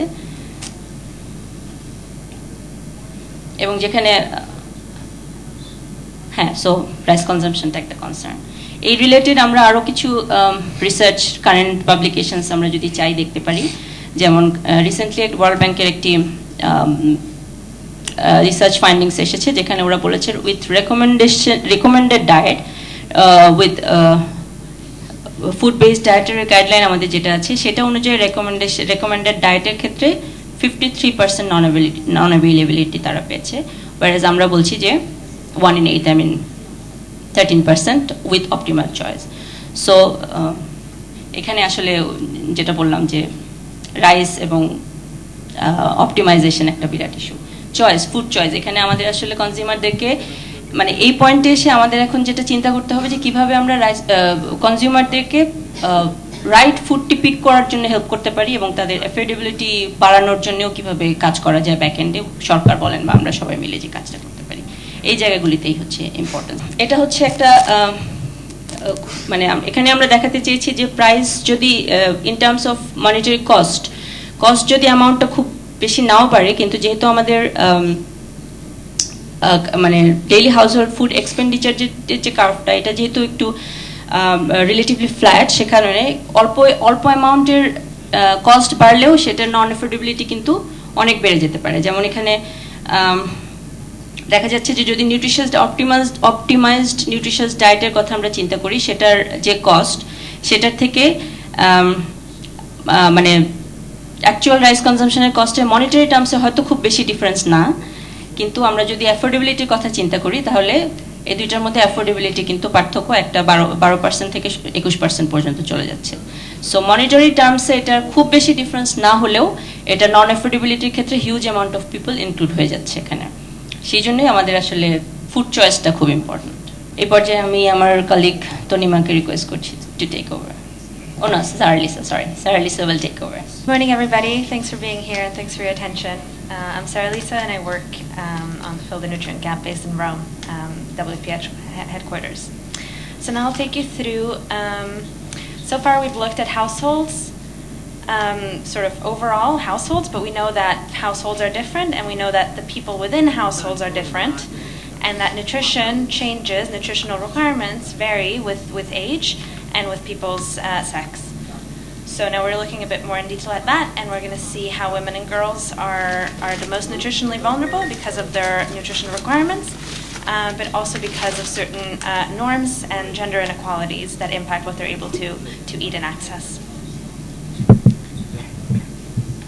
So out of our total population in Bangladesh, we have about a third that are under 15 years old, and 6% over 65 years old at the time. Also, 13% of households are headed by women. However, the government's made really good efforts at reducing the birth rate and are extremely on track on reaching the policy goal of 2.0 children per woman. So this means that Bangladesh is starting on a demographic transition. In the next, decades, we're going to have a small growth in the total population, and rather the population is going to get older. So we're going to see a bigger share of adults and adolescents and elderlies in the population who have higher nutritional needs and higher cost of the nutritious diet compared to more children who are cheaper. So this means something in terms of our results and affordability in the coming years. So just to illustrate, we've put on this slide how the cost of the diet and non-affordability change according to what your family looks like. So for the whole of this presentation, we've talked about and modeled a 5-person household, and a 5-person household, as Arifine explained, consisting of an adult man, a lactating woman, an adolescent girl, a school-aged child, and a child under 2 that's breastfed.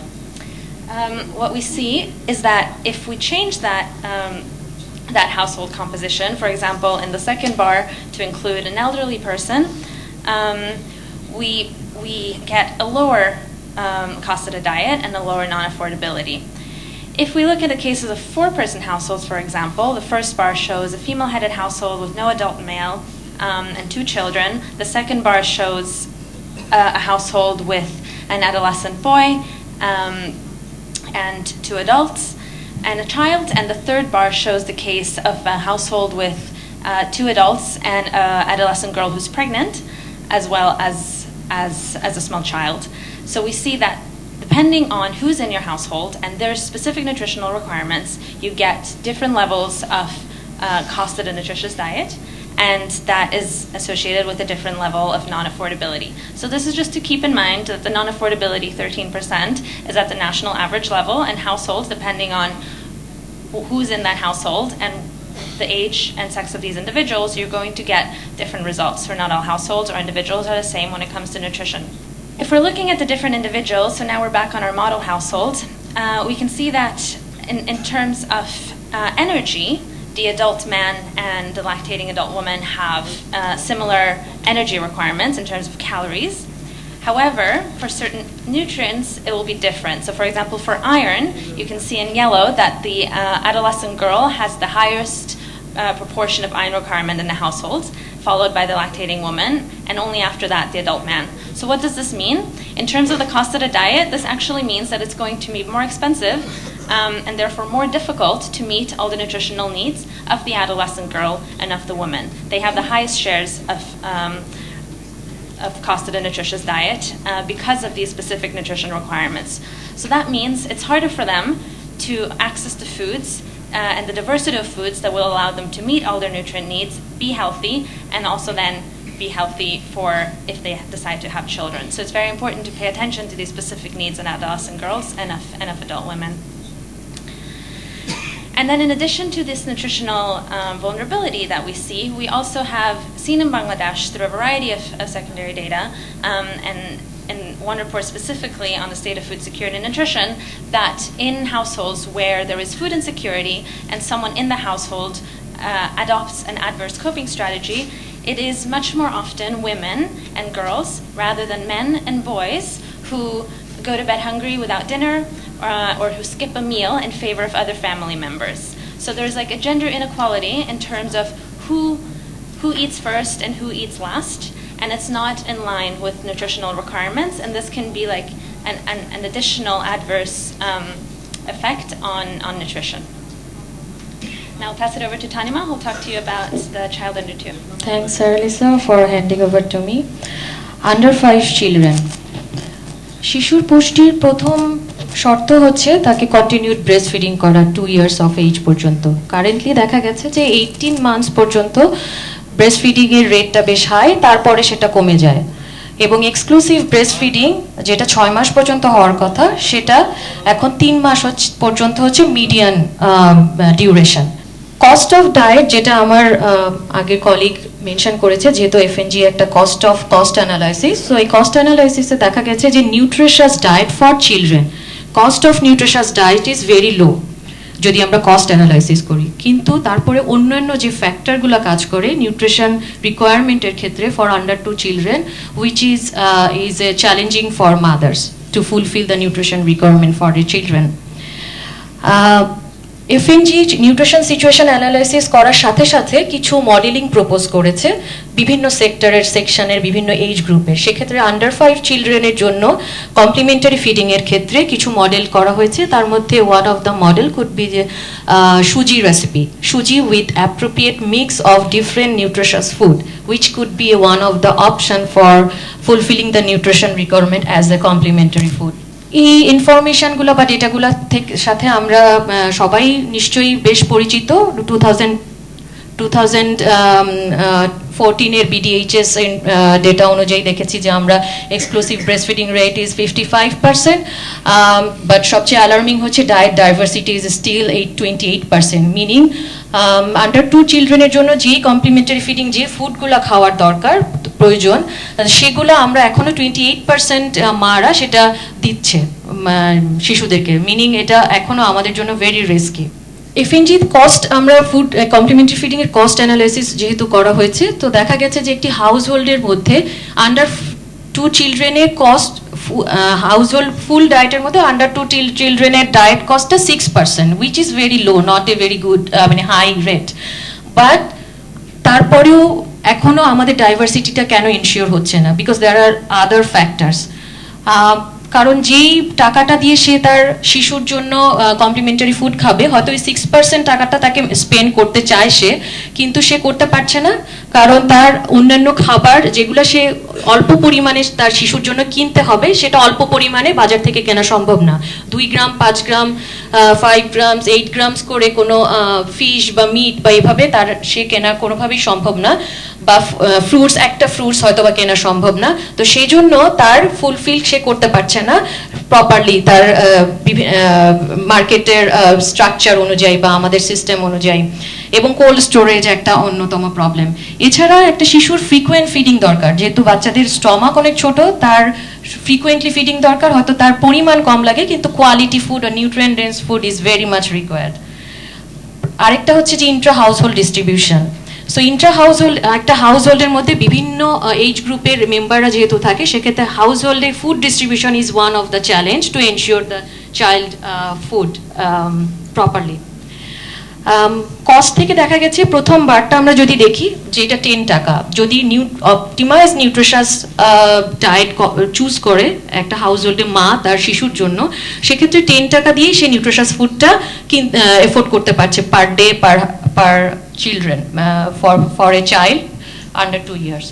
যদি সে breast feed করে থাকে, তাহলে যদি সে breast feed না করে থাকে, তাহলে তার কস্ট আরও বেড়ে যায়, 10 টাকা থেকে সেটা 60% বেড়ে যাচ্ছে, বিকজ তাকে অন্য সব নিউট্রিয়েন্টই হচ্ছে তাকে বিভিন্ন ফুড থেকে নিতে হচ্ছে, ব্রেস্ট ফিডিং থেকে যে নিউট্রিয়েন্টটা নেওয়ার কথা ছিল সে সেটা নিতে পারছে না। তার মানে এক্সক্লুসিভ ব্রেস্ট ফিডিং এবং কন্টিনিউড, এক্সক্লুসিভ ব্রেস্ট ফিডিং এবং continued breast feeding till 2 years is very much required to fulfill their nutrition, and at the same time it's important to reduce the cost of the household nutritious diet. কিছু factor যেটা আছে, যেটা আমরা সবাই জানি যে cost ছাড়াও, এটা তো গেল কস্টের কথা আগেরটা, এখন যেটা হচ্ছে কস্ট ছাড়াও যে ইস্যুগুলো আছে, যে একটা মা তার সময়ের একটা অভাব, এখন বিভিন্ন শহরে গ্রামে সব জায়গায় সময়ের একটা ব্যাপার, নলেজ গ্যাপ আছে, আমাদের ফুড প্র্যাকটিস, স্টিগমা কালচার, মায়েদের মোবিলিটি কম, আমাদের ফুড পারচেজ সাধারণত পুরুষদের রেসপন্সিবিলিটি, প্রাইমারি রেসপন্সিবিলিটি, এবং আমরা অনেক বেশি অন্যদের অ্যাডভাইসের উপর ডিপেন্ডেন্ট, আমাদের মারা বিভিন্ন নেইবার বা রিলেটিভসের উপরে। সো সব এনভায়রনমেন্ট আসলে অনেক সময় আমাদের নিউট্রিশন রিকোয়ারমেন্টটাকে সবসময় ফুলফিল করার ক্ষেত্রে বিভিন্নভাবে ব্যারিয়ার সৃষ্টি করে থাকে। তো এই সব ব্যারিয়ারগুলোকে চিন্তা করে এফএনজি কিছু মডেল প্রপোজ করেছে, যে মডেলগুলো কমপ্লিমেন্টারি ফিডিং এর রেসিপিজ এর উপরে মডেল করেছে, যে রেসিপিজ মডেলগুলা বিভিন্ন প্রোগ্রামের মাধ্যমে, সোশ্যাল সেফটি নেট প্রোগ্রাম হতে পারে, ডিজাস্টার রেসপন্স প্রোগ্রামের মাধ্যমে সেই কমপ্লিমেন্টারি ফিডিং এর অপশনগুলোকে ইনক্লুড করা যেতে পারে two fulfil the nutritional requirement. সেটা করতে গিয়ে বিভিন্ন রেসিপি যেগুলো আমাদের দেশে অনেক বেশি প্রচলিত, বা আমরা মাদেরকে অ্যাডভাইস দিয়ে থাকি বা নলেজ বা অ্যাওয়ার করে থাকি, যেমন আমরা খিচুড়ি বলি, ভেজিটেবল খিচুড়ি অথবা এগ খিচুড়ি, বা সুজি চিড়ার পোলাও, which is already in our guideline, one of the, যেটা আমরা প্রমোট করে থাকি, বিভিন্ন গাইডলাইনে আসলে আছে। তো সেইগুলো যখন কস্ট অ্যানালাইসিস করে দেখা গেছে যে একটা মা যদি এক্সট্রাভাবে তার শিশুর জন্য এই খাবারগুলো প্রিপেয়ার করতে চায়, তাহলে তার হাউস হোল্ডের কস্টটা বেড়ে যায়। যদি সে তার হাউস হোল্ডের খাবারের মাধ্যমে সে ফুলফিল করতে পারতো, তাহলে কস্টটা কমতো, কিন্তু যদি সে এক্সট্রাভাবে তার মায়ের শিশুর জন্য করতে চায়, তাহলে তার কস্টটা বেড়ে যায়। তার মানে যারা রিসোর্স পুয়ার মা আছে, অ্যাটলিস্ট 13%, যেটা আরিফিন শো করেছে, যে 13% house hold still under, they can't afford the nutritious food. তো তাদের জন্য আলাদা করে তার শিশুর জন্য এক্সট্রা করে খাবার অ্যারেঞ্জ করা, which is very difficult. So maybe they need extra support for that. সেজন্য কিছু অপশন দেওয়া হতে পারে, যেমন আমরা দেখেছি যে কিছু রেসিপি যেগুলো আমরা আমাদের বিভিন্ন গাইডলাইনে আছে, সেগুলোকে আমরা কস্ট অ্যানালাইসিস এবং নিউট্রিশন অ্যানালাইসিস, নিউট্রিয়েন্ট অ্যানালাইসিস করে দেখা গেছে যে সুজি একটা অপশন আছে। সুজি যদি আমরা শুধু দিতে পারি কিনা, সুজি উইথ এগ সাথে মিক্স করে দিতে পারি কিনা, সুজির সাথে এমএনপি মিক্স করে দিতে পারি কিনা, অথবা হোমমেড পরিজ মিক্স হচ্ছে পুষ্টি গুঁড়া, আমরা বিভিন্ন চাল ডাল মিশ্রণে একটা গুঁড়া আমরা করে করা যেতে পারে। সো সেগুলো অলরেডি রেসিপি আছে আমাদের দেশে অ্যাভেলেবল, সেগুলো আমাদের অ্যানালাইসিস করা হয়েছে, দেখা গেছে যে এগুলো কোনটা আসলে নিউট্রিশন ফুলফিলের ক্ষেত্রে এফেক্টিভ। তো পরে দেখা গেল যে নিউট্রিশাস ডায়েটের কস্ট যদি 10 টাকা বা 9.7 টাকা হয়ে থাকে, সেক্ষেত্রে সবচেয়ে এফেক্টিভ হচ্ছে সুজি উইথ এগ, মানে শুধু সুজি। আমাদের দেশে সাধারণত আমাদের কারেন্ট প্র্যাকটিসে আমরা শুধু সুজি একটু চিনি দিয়ে বা পানি দিয়ে রান্না করে থাকি, বাট সুজির সাথে আমরা যদি এগ দিই, সেটা একটা গুড নিউট্রিশাস ফুড হতে পারে, যেটা শিশুর নিউট্রিশাস ফুড ফুলফিল করতে পারে। এবং কস্ট, যেমন এখানে বলা হচ্ছে 10 টাকা হচ্ছে nutritious diet for a house hold, within the house hold for a children. কিন্তু যদি নিউট্রিশাস সুজি উইথ এগ যদি ফ্রি অফ কস্টে দেওয়া যায়, তাহলে তার কস্টটা 5.6 টাকায় আসছে। তার মানে তার শিশুর পেছনে তাকে কস্টটা রিডিউস করতে পারছে, এবং সেখানে হাউস হোল্ড ডায়েটের কস্টটা কমে আসছে। So thank you for listening, and then I'm again inviting Sarah Lisa.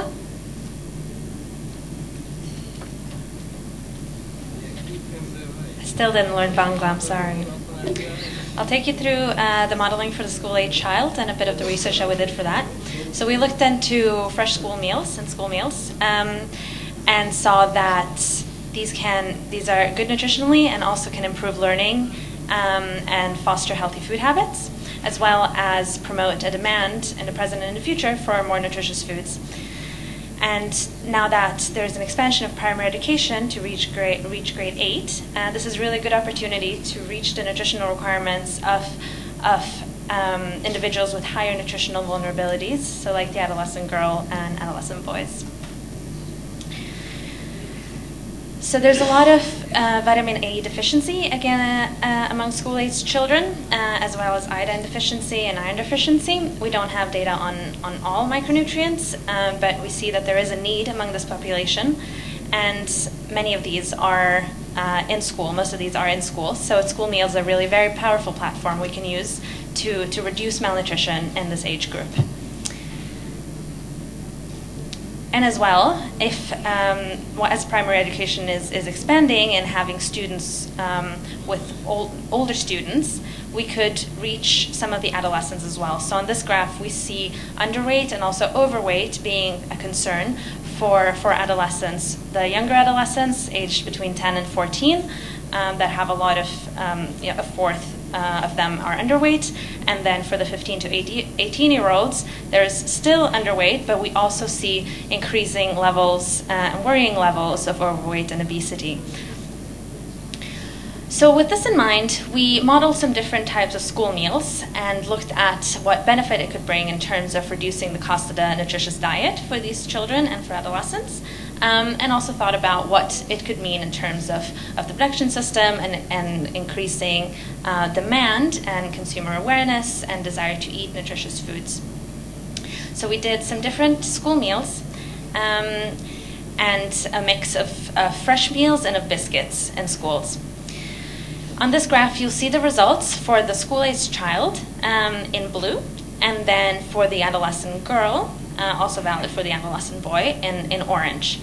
So what we see is that the different meals, so the current meal being the mix of the biscuit and the fresh meal, as well as the three different types of fresh meals, khichdi, chicken and rice, and vegetable stew and chapati, these are just some examples that we made, have an important effect in reducing the cost of the diet of the child, which means that the price that the household will have to pay in the home to meet the nutrition needs of the child will be much less, and so that the school and the school meal is contributing an important amount of nutrients to the diet of these children.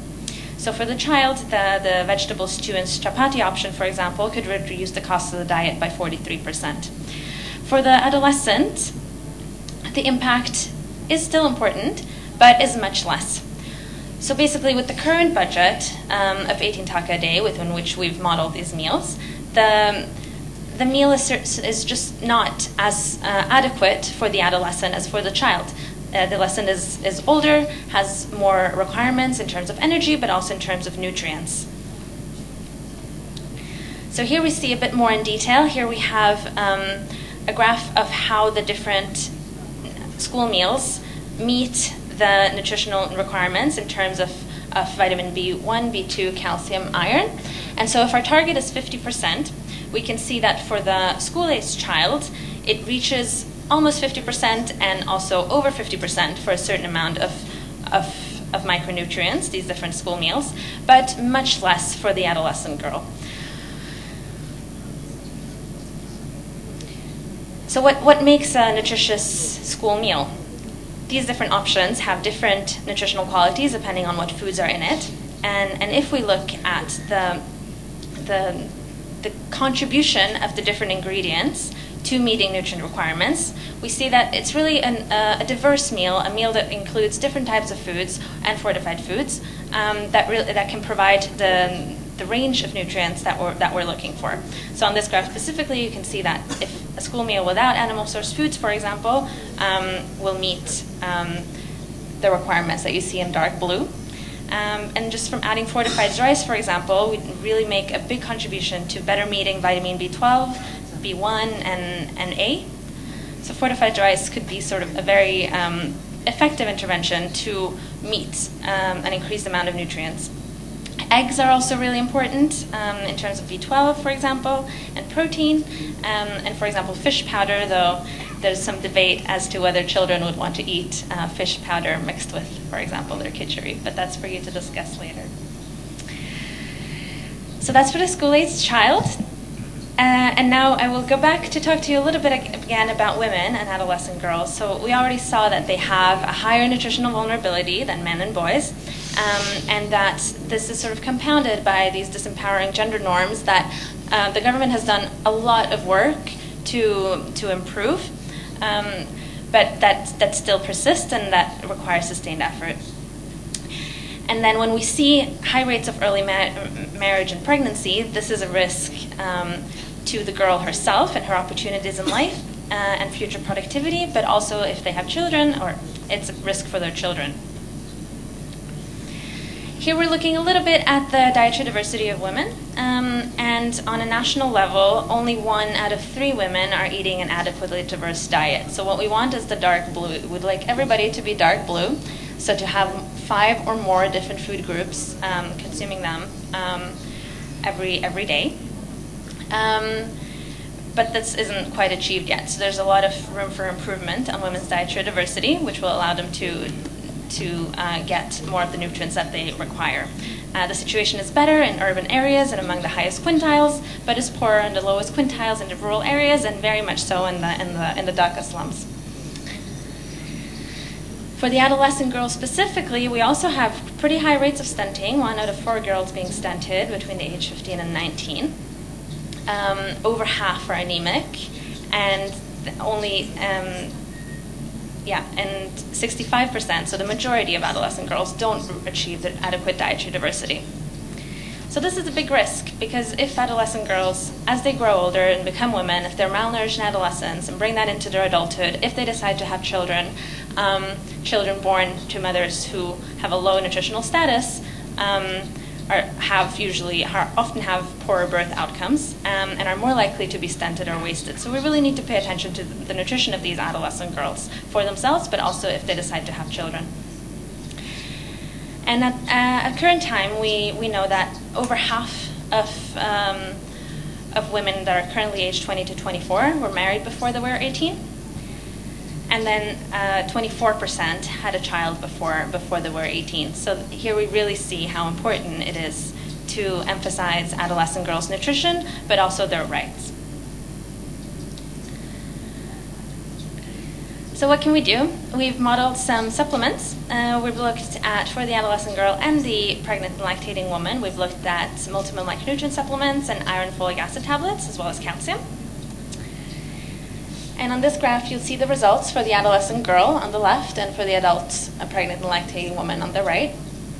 And you can see that the multiple micronutrient supplement, which is the last one in light green, can reduce the cost of their diet by 21 and 29%, so quite significantly. The iron folic acid supplement is also very good. But the highest impact really in terms of reducing cost of the diet and meeting nutrient needs comes from the MMS.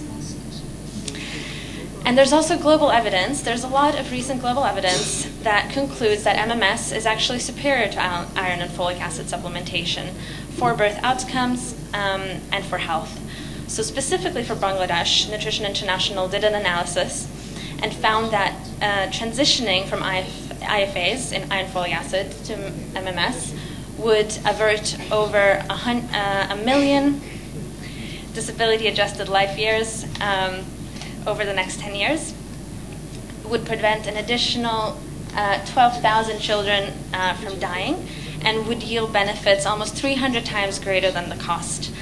So this transition from IFA to MMS is now really being supported on a global level for all countries, and it's been shown to be highly cost-effective with a high return on investment, long-term economic and health benefits, with no harm to the mother or the baby. So this evidence is recent and very strong.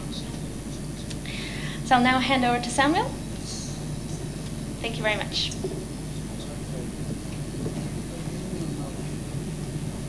এবার আমি agriculture, fisheries এবং livelihood এই সাইডটা একটু cover করার চেষ্টা করব। হ্যাঁ, আমরা সেকেন্ডারি লিটারেচার রিভিউর মাধ্যমে আমাদের ফাইন্ডিং হচ্ছে যে হেলদিয়ার ডায়েট আমাদের যদি পেতে চাই, আমাদেরকে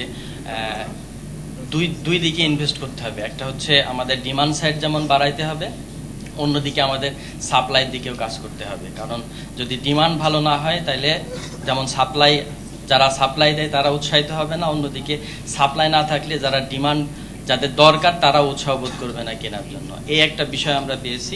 আর একটা হচ্ছে ফুড সেফটি, যেটা আমরা সবাই জানি যে ফুড সেফটি আমাদের জন্য একটা বিশাল বড় কনসার্ন। আচ্ছা, এখন আমরা ইফরি আমাদের যে কনজাম্পশন প্যাটার্ন এটা প্রেডিক্ট করছে। হ্যাঁ, 2015 সালের যে কম্পেয়ার করে ওরা প্রেডিক্ট করছে যে আমরা 2020, 2025 এবং 2030 এই প্রেডিক্টের মাধ্যমে দেখা গেছে যে মিটের কনজাম্পশন দেখেন আস্তে আস্তে কিন্তু বাড়বে। আমাদের কনজাম্পশন প্যাটার্ন অনুযায়ী মিল্কের কনজাম্পশনও বাড়বে, কিন্তু ভেজিটেবলের কনজাম্পশন দেখেন এটা তুলনামূলকভাবে কিন্তু ওই রকম বাড়তেছে না। এই জন্য আমাদের ওইখানে কিন্তু ইনভেস্ট করার প্রয়োজন আছে যে কিভাবে ভেজিটেবল কনজাম্পশনটা বাড়ানো যায়। ফুড প্রোডাকশনের ক্ষেত্রে আমরা দেখছি যে ফুড প্রোডাকশন ইনএফিসিয়েন্সির কারণে আমাদের যে প্রোডাক্টগুলোর প্রাইস, এই প্রাইসগুলো হাই। হ্যাঁ, আমরা দেখেছি যে আমাদের পোস্ট হারভেস্ট লস আছে যে ফ্রুটস এবং ভেজিটেবলের ক্ষেত্রে 26 to 44%, এবং আমরা আরও দেখছি যে ট্রান্সপোর্ট এবং স্টোরেজের সময় ওইখানে আমাদের হিউজ পরিমাণে একটা লস হয়। এবং আমরা এটাও দেখছি যে ফার্মাররা যে কৃষকরা যে টাকা দিয়ে বিক্রি করে, ঠিক আছে, বাজারে এসে সেটা কিন্তু অনেক বেশি দামে বিক্রি হয়। এটা হিউজ ডিফারেন্স আছে। এবং আর একটা জিনিস আমাদের খেয়াল রাখতে হবে, আমরা যদি ফুড সেফটিকে এনশিওর করতে চাই সেটা আমাদের এনশিওর করতে হবে, এবং ফুড সেফটিকে এনশিওর করতে গেলে দামটা কিছুটা হয়তো বা বাড়তে পারে। এই জিনিসগুলো আমাদের খেয়াল রাখতে হবে। এইগুলো একদিকে যেমন আমাদের সমস্যা, অন্যদিকে আমাদের অপরচুনিটি আছে, কিছু এরিয়া আছে যেগুলোতে আমরা কাজ করলে আমরা এই সমস্যাগুলো ওভারকাম করতে পারবো। একটাকে আমরা ফার্মারকে সাপোর্ট করতে পারি। হ্যাঁ, লোকাল ডিমান্ড তৈরি করতে পারি। যেমন আমরা প্রথম স্লাইডে বলছিলাম যে আমাদের ডিমান্ড তৈরি করতে হবে, অর্থাৎ লোকাল মানুষজন যদি মানে ওদের ভিতরে যদি মনে হয় যে আমি একটা চিপসের বদলে আমি একটা পেয়ারা কিনবো, চিপস অথবা একটা কলা কিনবো, এই ডিমান্ড যখন আমরা তৈরি করতে পারবো, লোকাল সাপ্লায়াররা কিন্তু প্রোডাকশন তত বাড়াবে, ওরা উৎসাহিত হবে। এবং ফুড সেফটির ক্ষেত্রে আমাদের খেয়াল রাখতে হবে আমাদের দেশে কি পলিসি আছে, আমাদের দেশে রুলস অ্যান্ড রেগুলেশন আছে, এগুলো যেন ঠিকভাবে ইমপ্লিমেন্ট হয়, সেই বিষয়গুলোর দিকে আমাদের একটু নজর রাখতে হবে। এখন আমরা কিছু মডেলিং করছি। হ্যাঁ, এখানে আমরা নিউট্রিশিয়াস ডায়েট আমরা সবাই বলছি যে 174 টাকা। হ্যাঁ, আরিফিন আপা বলে গেছে 174 টাকা দিয়ে এই নিউট্রিশিয়াস ডায়েট আমরা নিতে পারি, এবং উনি বলে গেছে যে এটা কিন্তু সফটওয়্যার পিক করছে।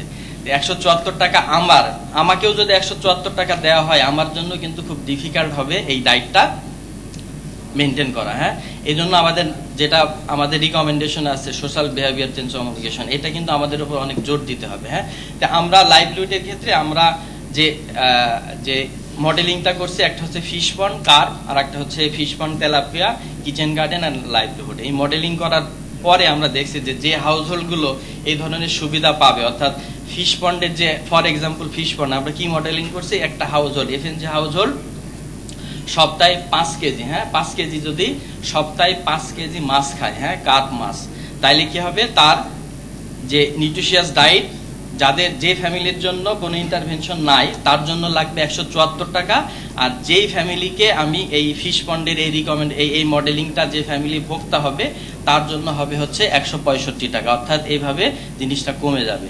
তার মানে আমরা দেখেন নন অ্যাফোর্ডেবিলিটি 12%, 10%, 9% এভাবে নামতে থাকবে। এরপরে আমরা আরেকটা স্টাডি আমাদের যে সেকেন্ডারি অ্যানালাইসিস লিটারেচার রিভিউতে আসছে যে আমরা বলি না অনেক সময় যে আমরা বলি যে হচ্ছে আমাদের প্রোডাকশন বাড়ছে, এর মানে কি আমরা নিউট্রিশন নিডও ফুলফিল হয়েছে। আসলে এই স্লাইডটার দিকে যদি একটু খেয়াল করেন যে 1991 থেকে 2010 সালে আমরা দেখছি ফিশের কনজাম্পশনটা দেখছি। হ্যাঁ, ফিশের কনজাম্পশনটা কিন্তু ফিশের কনজাম্পশন কার্ভ থেকে কি হয়েছে, আমাদের যে ক্যাপটার অর্থাৎ মানে নর্মালি যেটা হয় সেটা থেকে আমরা আস্তে আস্তে সরে এসে কি করছি, আমরা চাষের দিকে গেছি। হ্যাঁ, এই কনজাম্পশনটা বাড়ছে, সাথে সাথে আমরা দেখছি যে প্রোটিন, ফ্যাট, এনার্জি এটারও বাড়ছে। কিন্তু অন্যদিকে দেখেন যে দুইটা ভাইটাল মাইক্রোনিউট্রিয়েন্ট, একটা হচ্ছে আয়রন আর একটা হচ্ছে ক্যালসিয়াম, অর্থাৎ এটা কিন্তু কমে গেছে। এর মানে আমরা এটার মাধ্যমে এটাই প্রতীয়মান হলো যে কনজাম্পশন বাড়ছে কিন্তু আমাদের নিউট্রিশন কোয়ালিটিটা বাড়ে না আমাদের ডায়েটের। এবার আমরা আসি ফর্টিফাইড রাইস। হ্যাঁ, ফর্টিফাইড রাইস আমরা যদি দেখি যে বায়ো ফর্টিফাইড রাইস আমরা নাম শুনছি, এটা হচ্ছে একটা মাইক্রোনিউট্রিয়েন্ট মিশানো জিঙ্ক। তারপর আছে গোল্ডেন রাইস, এটা ভিটামিন এ মেশানো।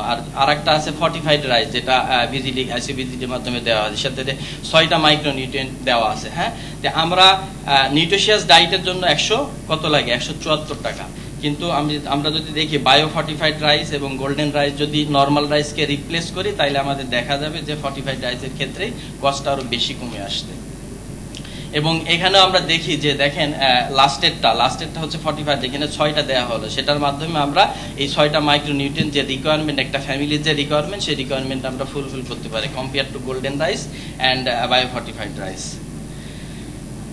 এরপরে আমরা যদি দেখি যে গভর্নমেন্টের ফুড ফ্রেন্ডলি প্রজেক্ট, আপনারা নাম শুনছেন ফুড ফ্রেন্ডলি প্রজেক্ট, এই প্রজেক্টের আমরা মডেলিং করে দেখছি। হ্যাঁ, যে ফুড ফ্রেন্ডলি প্রজেক্টে যদি আমরা আনফর্টিফাইড রাইস দিই তাহলে কি হবে, কস্ট অফ ডায়েট যেটা নিউট্রিশিয়াস ডায়েটের ক্ষেত্রে 174 টাকা ছিল, কিন্তু যে ফ্যামিলি ফুড ফ্রেন্ডলি প্রজেক্টের আওতাভুক্ত তার জন্য কস্টটা কত হবে, 152 টাকা। শুধু এই যে 10 কেজি দিয়ে 10 টাকা দিয়ে সে 30 কেজি চাল কিনছে বলে তার এই কস্ট অফ ইয়েটা কমে গেছে। কিন্তু এখানে খেয়াল রাখতে হবে যে এই যে 152 টাকা না, এই 152 টাকা খুব মানে কেয়ারফুলি খরচ করে নিউট্রিশিয়াস ডায়েটটা মেনটেন করার জন্য কেয়ারফুলি খরচ করতে হবে। হ্যাঁ, এরপর আমরা দেখছি যে এমওডিএমআর অর্থাৎ ডিজাস্টার ম্যানেজমেন্টের রেসপন্সও কেমন হতে পারে সেই বিষয়গুলো নিয়ে আমরা একটু অ্যানালাইসিস করছি, এবং সেখানে দেখছি যে বাংলাদেশ মানে অনেক ইমপ্রুভ করছে এবং রিলিফ ক্যাপাসিটি বাড়ছে, এবং আমরা এখন শিফট করতেছি রিলিফ টু রিস্ক রিডাকশন এবং রেজিলিয়েন্সের দিকে।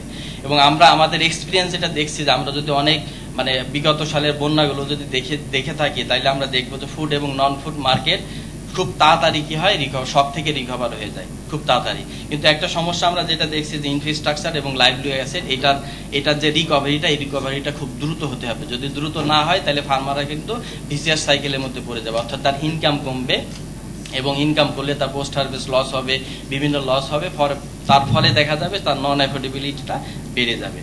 আমরা যদি এখানে দেখি যে যেটা বললাম যে আমাদের স্ট্রেংথও আছে, আমাদের চ্যালেঞ্জও আছে, আমাদের অপরচুনিটি আছে। স্ট্রেংথের মধ্যে যদি একটা দেখি যে আমরা কি আমাদের কমিউনিটি প্রিপেয়ারনেস ক্যাপাসিটি এবং আর্লি ওয়ার্নিং সিস্টেম খুব ভালো। আর চ্যালেঞ্জের ভিতরে যদি আমি হাইলাইট করতে যাই আমাদের ইনফ্রাস্ট্রাকচার, যেটা বললাম আমাদের ইনফ্রাস্ট্রাকচারটা কিন্তু খুব একটা ইমার্জেন্সির পরে ইনফ্রাস্ট্রাকচার এবং লাইভলিহুড অ্যাসেট এটা যদি আমরা খুব দ্রুত কুইকলি রিকভার করতে পারি তাহলে কিন্তু ফার্মারের জন্য আবার আগের অবস্থায় ফিরে যাওয়া খুব তাড়াতাড়ি সম্ভব হবে, নাইলে কিন্তু ফার্মারের জন্য কঠিন। এবং অপরচুনিটি যেটা আমরা বলছিলাম যে রেজিলিয়েন্সের দিকে আমাদের কাজ করতে হবে, এবং বারবারই যেটা বলতেছি যে আমাদের যে লাইভলিহুড অ্যাসেট এবং ইনফ্রাস্ট্রাকচার এটার রিকভারটা খুব স্পিডি হইতে হবে, না হলে ফার্মারের জন্য রিকভার করা খুব কঠিন।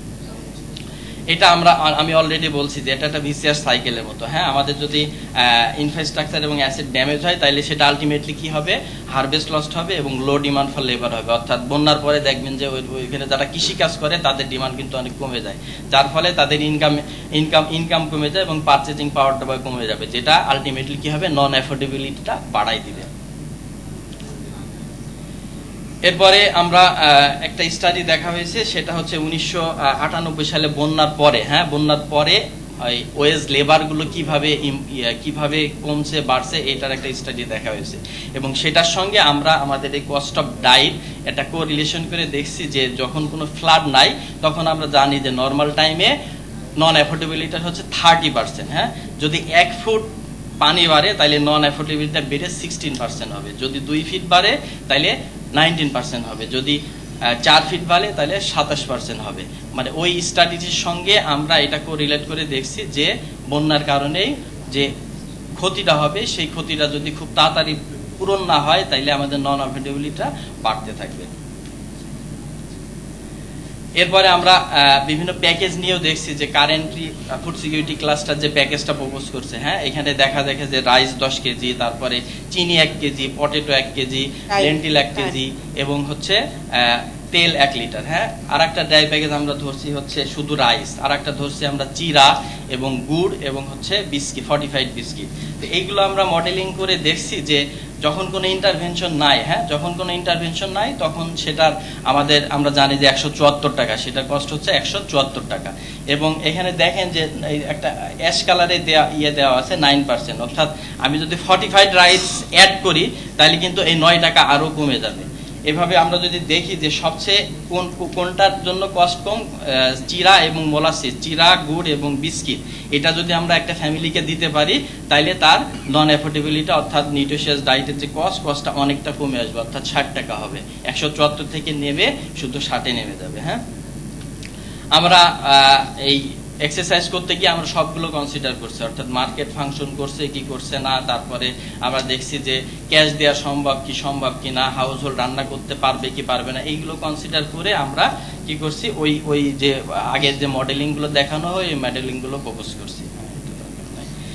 এরপরে আমরা টাইমের থেকে অনেক 1 মিনিট, হ্যাঁ, আর 1 মিনিট শেষ করতে হয়। এবার আমরা যদি যাই যে সোশ্যাল সেফটি নেট, যেটা সাসকি অলরেডি আলাপ করছে, আমি একটা স্লাইড শুধু দেখাইতে চাই যে এই স্লাইডটার মাধ্যমে শেষ, যে আমরা বলছি যে নিউট্রিশিয়াস ডায়েট যেটা, হ্যাঁ, এটা হচ্ছে 174 টাকা, নন অ্যাফোর্ডেবিলিটি হচ্ছে 13%। এখানে রিজন ওয়াইজ করা হয়েছে বলে 11% দেখানো হয়েছে। শুধু রাইস যদি দিই তাইলে কি হবে, নন অ্যাফোর্ডেবিলিটিটা কমে কত পার্সেন্টে চলে যাবে, 4% চলে যাবে। যদি ফর্টিফাইড রাইস দিই তাহলে নন অ্যাফোর্ডেবিলিটিটা আরও কমে 2% চলে যাবে। ভিজিডির মাধ্যমে আমরা দেখছি, ভিজিডি এবং আইসিভিজিডি দুইটা প্রোগ্রামের মধ্যে কিন্তু পার্থক্য আছে। একটা ভিজিডিতে আমাদের কি দেওয়া হয়, রাইস দেওয়া হয়, সাথে 363 টাকা পার মান দেওয়া হয়। আর আইসিভিজিডিতে কি দেওয়া হয়, রাইস দেওয়া হয়, সাথে 1642 টাকা পার মান দেওয়া হয়। কিন্তু আমরা দেখছি আইসিভিজিডিতে যদি আমরা টাকার সঙ্গে সঙ্গে ফর্টিফাইড রাইস দিই তাইলে নন অ্যাফোর্ডেবিলিটিটা কমে 0%-এ চলে যাবে। ধন্যবাদ সামির ভাই, ধন্যবাদ আরেফিন, সারা লিসা, তলিমা। এবং আমরা এরপর প্রশ্নোত্তর পর্ব শুরু করতে যাচ্ছি। গবেষণাটির বিষয়ে আপনাদের যে কোনো মতামত বা প্রশ্ন জানানোর অনুরোধ করা হচ্ছে। অনুগ্রহ করে নিজ নিজ পরিচয় দিয়ে প্রশ্ন করবেন। Thank you. If you have questions regarding these findings and recommendations, the team is here to answer. Since we are behind our scheduled time, we'll like to shorten this next question answer session. Question and answer.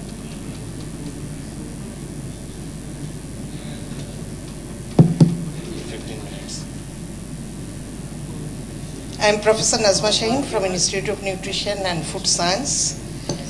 First, I have the question that the consumption data is the per capita consumption data, and you use the requirement at individual level.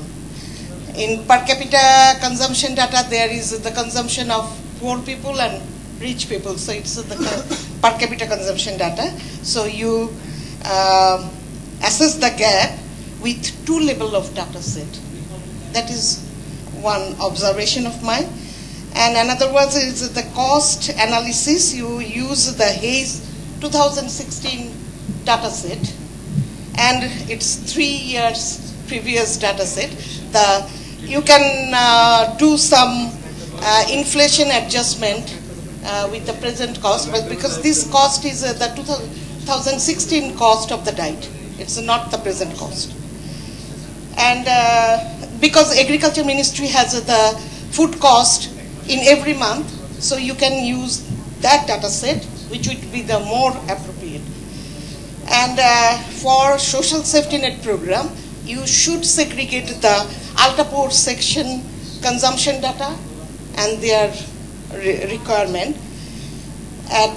And also the affordability you should see with the wealth quintile.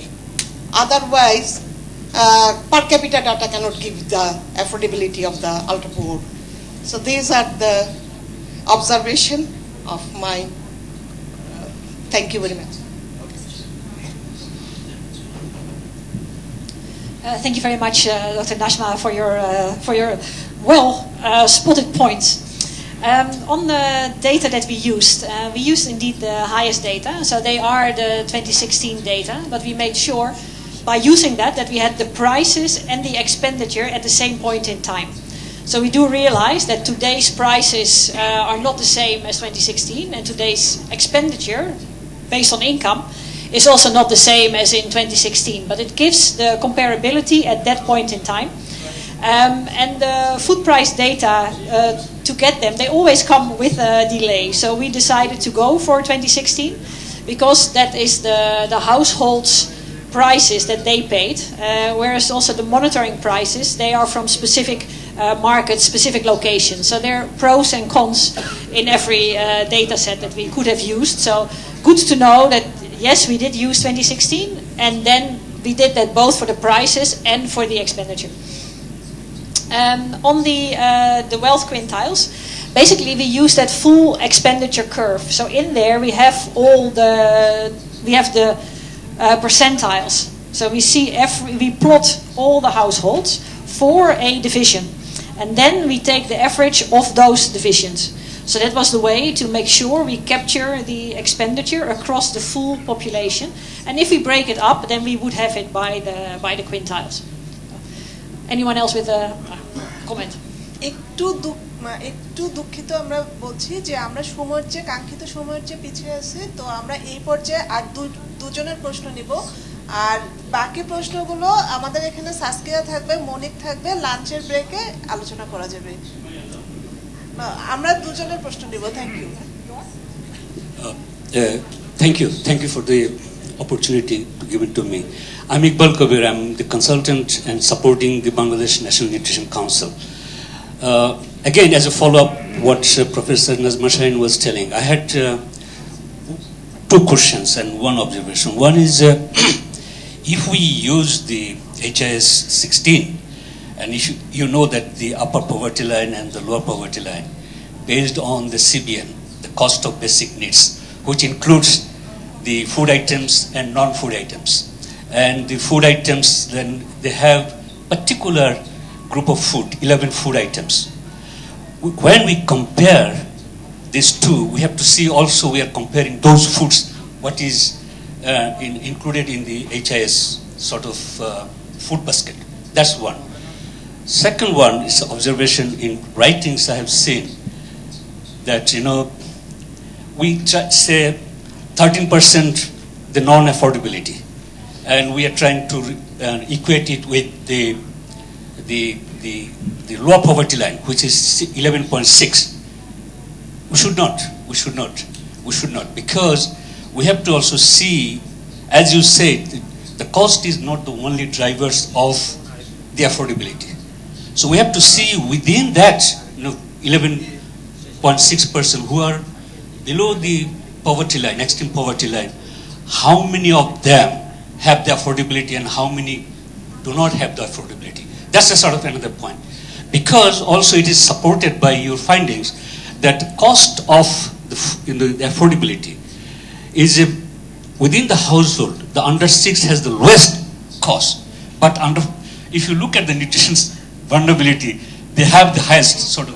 So the cost is not the drivers of the affordability of nutritious food. That's one point. We have to make it clear in our report somewhere. Second one, my observation. As you said, one of the recommendation is the school feeding program, which is excellent, but it has also limitation. Because school feeding program is for the primary school children. And the primary school children, you have your specific age group, which does not capture your adolescents, who is the major driver of cost in a family. So how to reach them? What would be our strategy to reach them? Those are not the adolescents, but not in the primary school, but out of primary school, and they are in the secondary school. How to reach them? So these are the issues I think we have to bring in our report and highlight. That's my observation. Thank you. Thank you very much for those points, and I think you've elaborated them very well, so I'm going to give just two short replies. Yes, the highest data, the food basket for the poverty line is based on current expenditure. So it's based on typical preferences, what people prefer to consume. And what we have used the data for is to assess if you select the most optimal nutritious foods based on their cost and their nutritional value, what would be the minimum expenditure that you would have. But if you factor in how the choices are actually made, more people don't have a current expenditure pattern that allows them to have a nutritious diet. Yeah, and totally with you on expanding the school meals also to secondary schools, given the need of the adolescents. Thank you very much. আমরা সময়ের চেয়ে পিছিয়ে আছি, আমরা একজনের প্রশ্ন নিব, এরপরে আমরা প্যানেল ডিসকাশনে চলে যাব।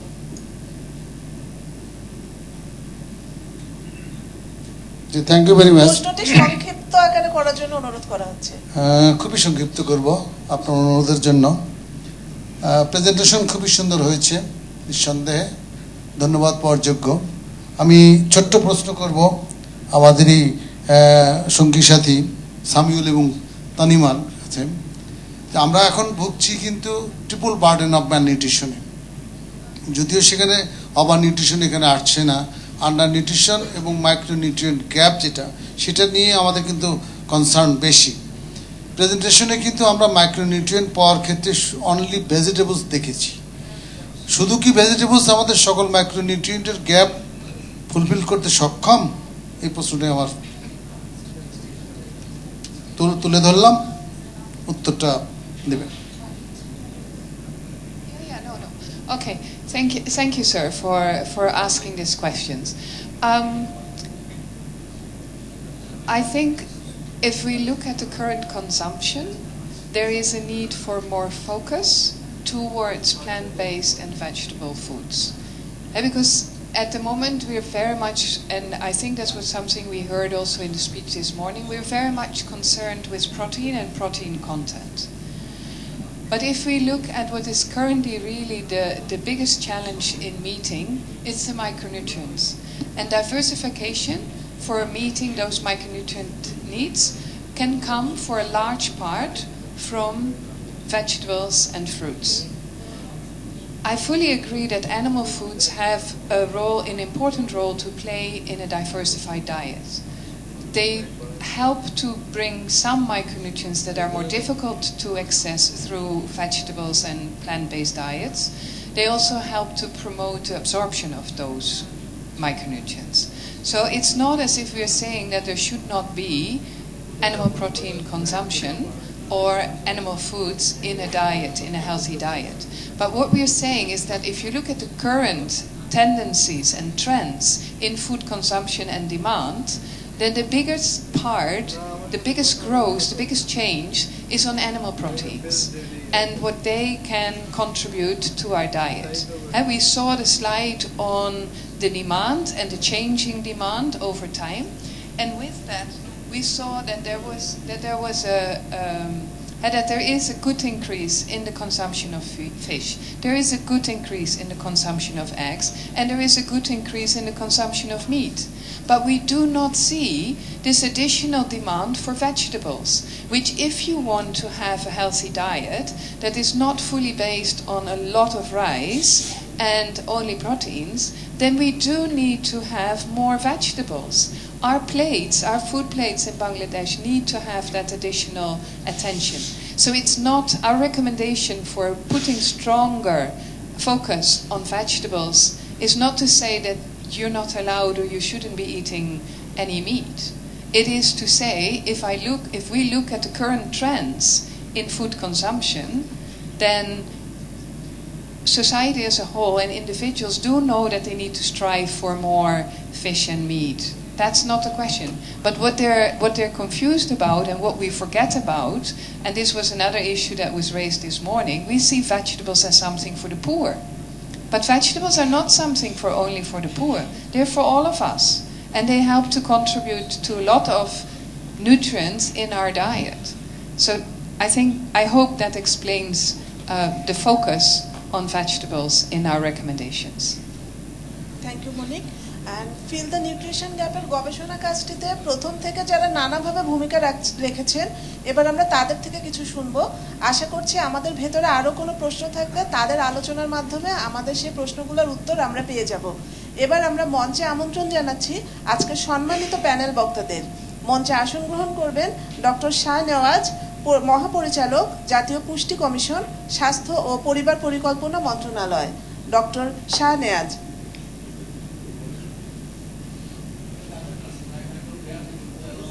মঞ্চে আসবেন জনাব হাজিকুল ইসলাম, গবেষণা পরিচালক, নীতি ও সমন্বয়, এফপিএমইউ, খাদ্য মন্ত্রণালয়। মঞ্চে আসবেন ডক্টর নাজমা শাহিন, অধ্যাপক, পুষ্টি ও খাদ্য বিজ্ঞান ইনস্টিটিউট, ঢাকা বিশ্ববিদ্যালয়। To moderate this distinguished panel, we'd also like Ms. Monique Bin to take the stage. Thank you, panelists, for joining me here in the comfortable seats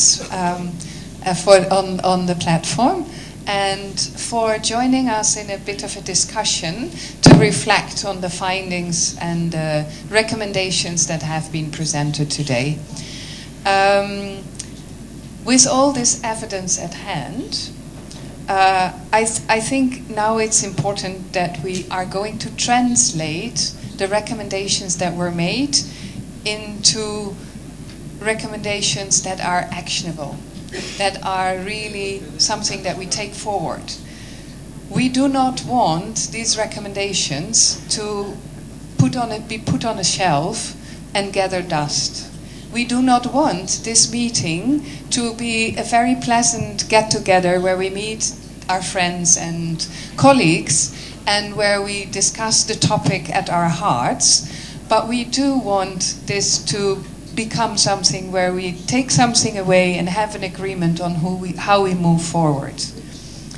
I hope everybody is not just sitting here listening to nice talks and then hoping for lunch to be very tasteful, thinking that tasteful food cannot be nutritious, which certainly is not the case. We should have fun. We should enjoy our food. We should enjoy the way that we eat together. We should be able to go out and not think that we have to be at home and eat our nutritious diet, and we cannot have fun together with our friends with healthy diets.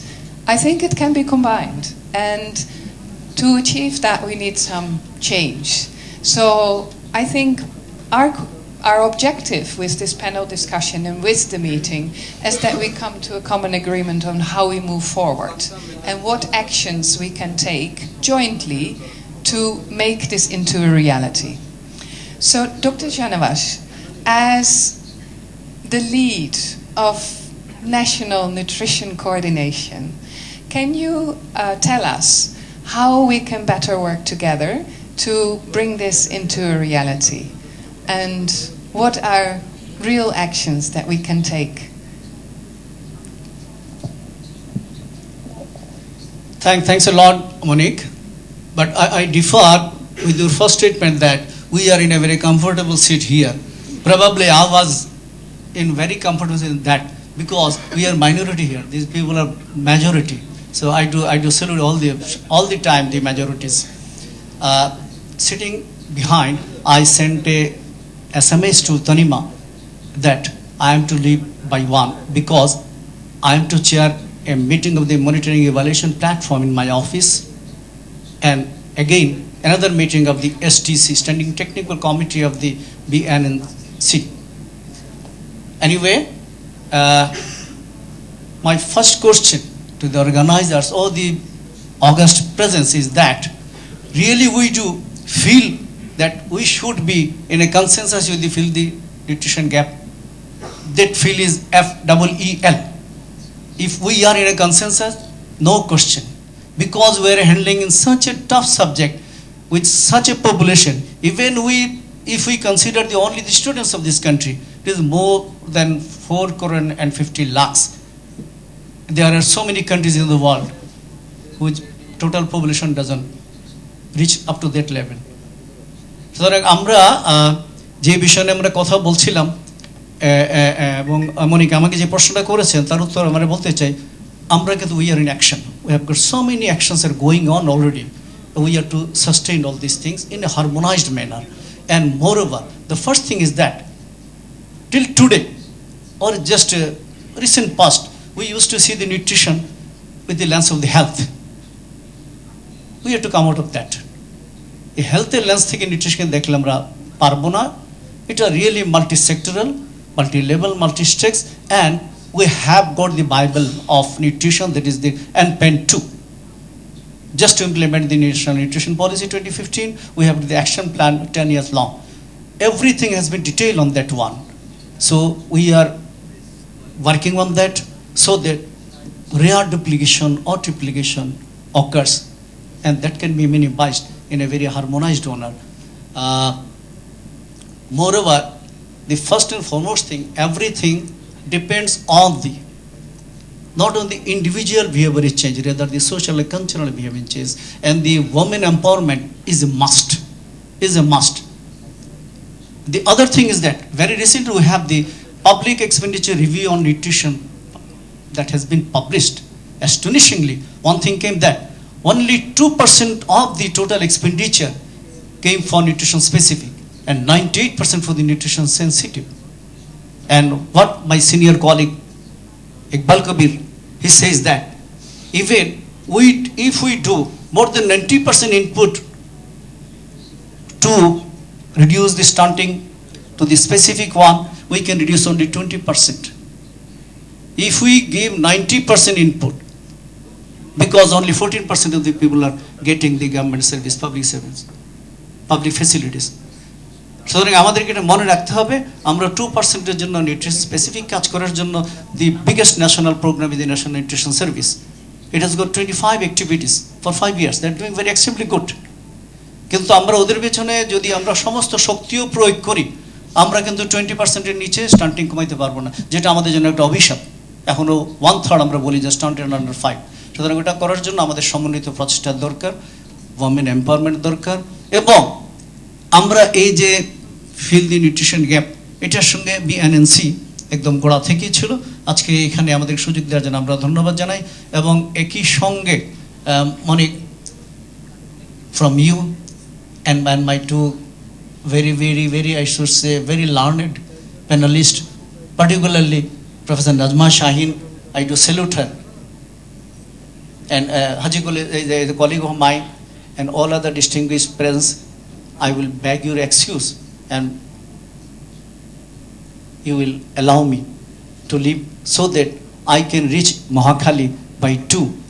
The other people from ministry will be waiting for this one, and I have 2 colleagues with me also.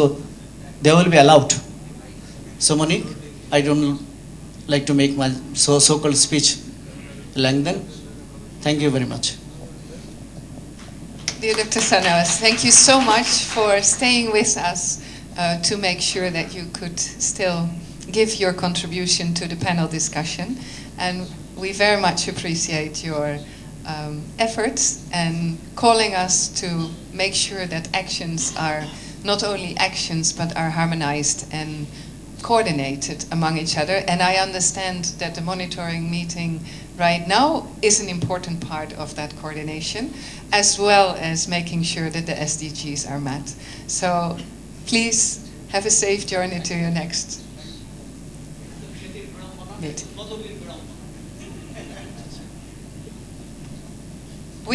Which then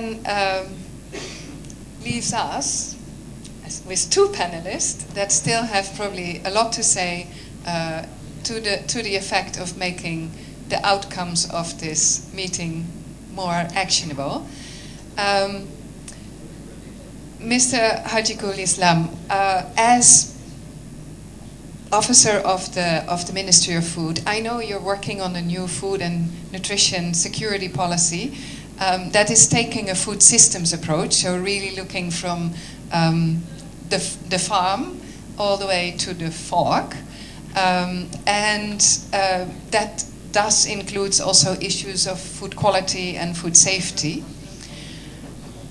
I would love to hear a bit more about how that policy will help us, as well as how do we make sure that producers all along the value chain, so not only the agriculture producers, but also those that then bring it to the market and process it and give it to us as eatable pieces that we can rapidly grab from a shelf or buy in a shop and consume. How can we make sure that all these producers contribute better to the availability and affordability of a nutritious diet? Thank you Monique. আমার সামনে যারা আছেন সবাই খুব learned এবং বিজ্ঞ মানুষ about foods nutrition.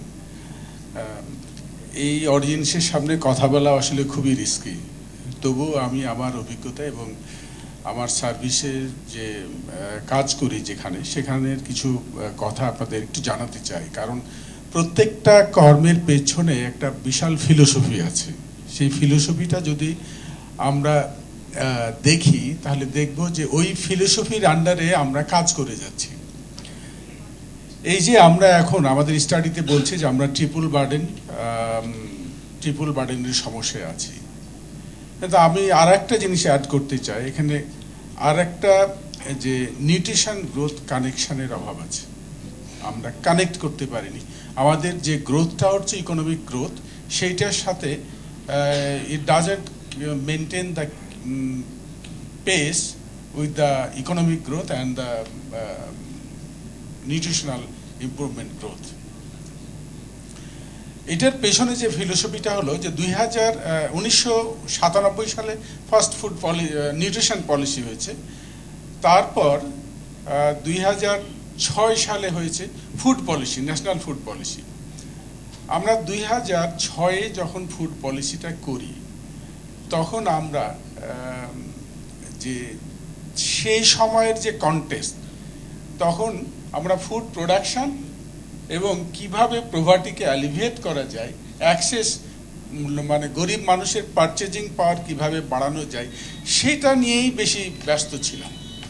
আমরা নিউট্রিশনকে ততটা গুরুত্ব দিতে পারিনি because of the lack of our knowledge, অথবা আমরা ততটা ভিশনারি ছিলাম না। এই দুইটা জায়গায় একটা সমস্যা আছে। আপনারা দেখবেন যে 2006-এর যে ফুড পলিসি, সেখানে 3টা জিনিসের উপর গুরুত্ব দেওয়া হয়েছিল, একটা প্রোডাকশন, অ্যাক্সেস অ্যান্ড নিউট্রিশন, কিন্তু এই ফুড ইউটিলাইজেশন, কিন্তু ইউটিলাইজেশনের উপর ইমফ্যাসিসটা অনেক কম ছিল। আমরা 2006 সালে ইকোনমিস্ট, এগ্রিকালচারিস্ট এবং নিউট্রিশনিস্ট এইরকম 250 জ্ঞানী মানুষকে ডেকেছিলাম, ডেকে একটা ওয়ার্কশপ করেছিলাম। ওয়ার্কশপ করে আমরা একটা রিসার্চ ডাইজেস্ট করেছিলাম। সেখানে বলেছিলাম যে আমরা আগামী 10 বছরে কি কি বিষয়ে রিসার্চ করব। তা আপনারা শুনে অবাক হবেন যে আজকে আমরা যে নিউট্রিশনের কথা যেভাবে বলছি, তখন কিন্তু মানুষ সেভাবে বলতো না।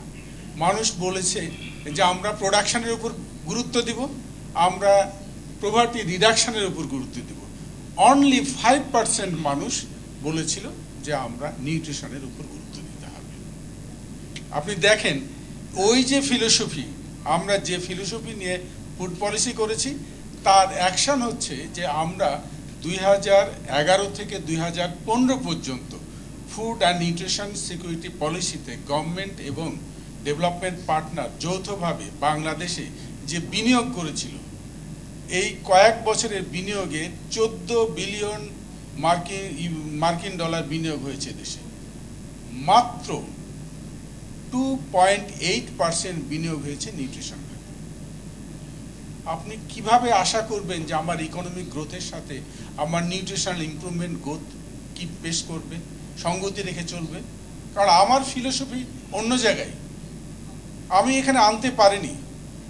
আমরা আজকে যেভাবে এই নিউট্রিশনের কথা বলছি, এটা একটা শুভ লক্ষণ, এবং এই শুভ লক্ষণের প্রতিফলন হচ্ছে যে আমরা কান্ট্রি ইনভেস্টমেন্ট প্ল্যান 2 করেছি for food and nutrition security. আমরা একটা নতুন food and nutrition security policy করছি, যেটা মনে একটু আগে বলল, যেখানে আমরা নিউট্রিশনকে ইমফ্যাসিস দিচ্ছি।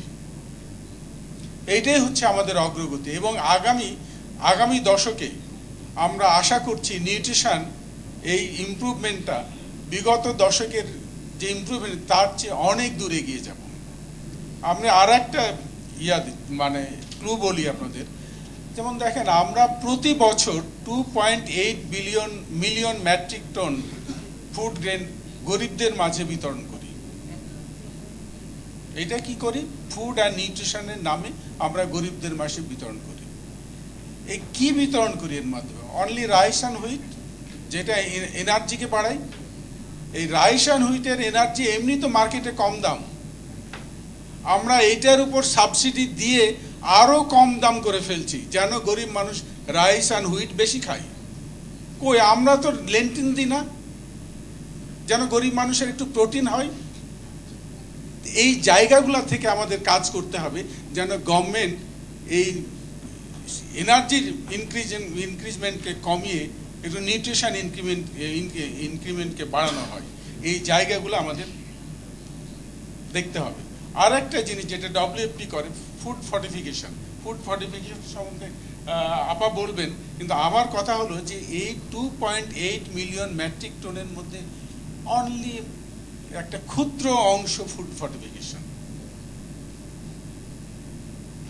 এই ক্ষুদ্র অংশ দিয়ে নিউট্রিশনাল রিকোয়ারমেন্ট পূরণ করা যাবে না, এটা আপনাদের ভাবতে হবে।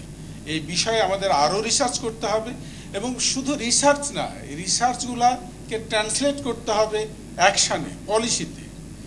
এটা হলো আর একটা দায়িত্ব যে আমরা যে স্টাডিগুলা করি সেই স্টাডিগুলার একটা ছোট্ট ভার্সন করতে হবে যেন এটা পলিসি মেকাররা পড়ে। আপনার রিপোর্ট এই থিক রিপোর্ট পলিসি মেকারদের পড়ার আসলে সময় নেই। আপনি যে রিপোর্টটা করবেন এটা যেন ট্রান্সলেট করা যায়, যে ট্রান্সলেট করতে হলে এই পলিসি মেকারদের পড়াতে হবে। পলিসি মেকারদের পড়াতে হলে একটা পলিসি ব্রিফ তৈরি করতে হবে। প্রত্যেকটা স্টাডির একটা পলিসি ব্রিফ থাকলে সেইটা আমাদের পলিসি মেকাররা পড়বে। আর একটা জিনিস আমি দেখছি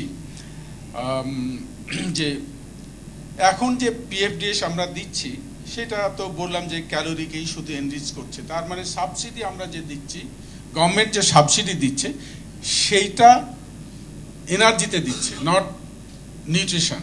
তো সেইখান থেকে আমাদের বেরিয়ে আসতে হবে।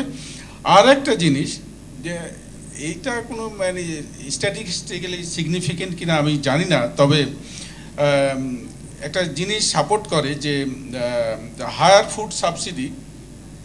Food subsidy increase the obesity for women and children. এবং এই ফুড সাবসিডিতে যাচ্ছে তো শুধুমাত্র রাইস অ্যান্ড হুইটে। আমরা ফুড বলতে রাইস অ্যান্ড হুইটই বুঝি এখনো। আমি গত কয়েক মাস আগে রংপুর দিনাজপুর গেছিলাম, তারা 3 বেলা ভাত খেতে পারলেই খুশি। 3 বেলা ভাতকে শুধু মরিচ আর লবণ দিয়ে খেলেই খুব খুশি। আমরা আমাদের ফুড প্রোডাকশনের কথা বলেছেন যে এটা কিভাবে প্রসেস হবে। আমরা ফুড প্রসেস, এই যে প্রসেস ফুডগুলা সঠিকভাবে প্রোডাকশন হয় কি না সেটা দেখার জন্য, এবং বাজারে যে সেফটি ফুড আসে সেটার জন্য গভর্নমেন্ট খুবই তৎপর। আমরা 2013 সনে গভর্নমেন্ট ফুড সেফটি অ্যাক্ট তৈরি করেছে, 2015 সনে ফুড সেফটি অথরিটিকে অফিসে বসিয়ে দিয়েছে। তারা কিছু কিছু আইন প্রবিধিমালা তৈরি করেছে, কিন্তু দুঃখের সাথে বলতে হয় যে অনেক প্রবিধিমালা আইন অনেক ফুড প্রোডাকশনের সাথে যেসব কোম্পানি জড়িত আছে সেটাও মানে না।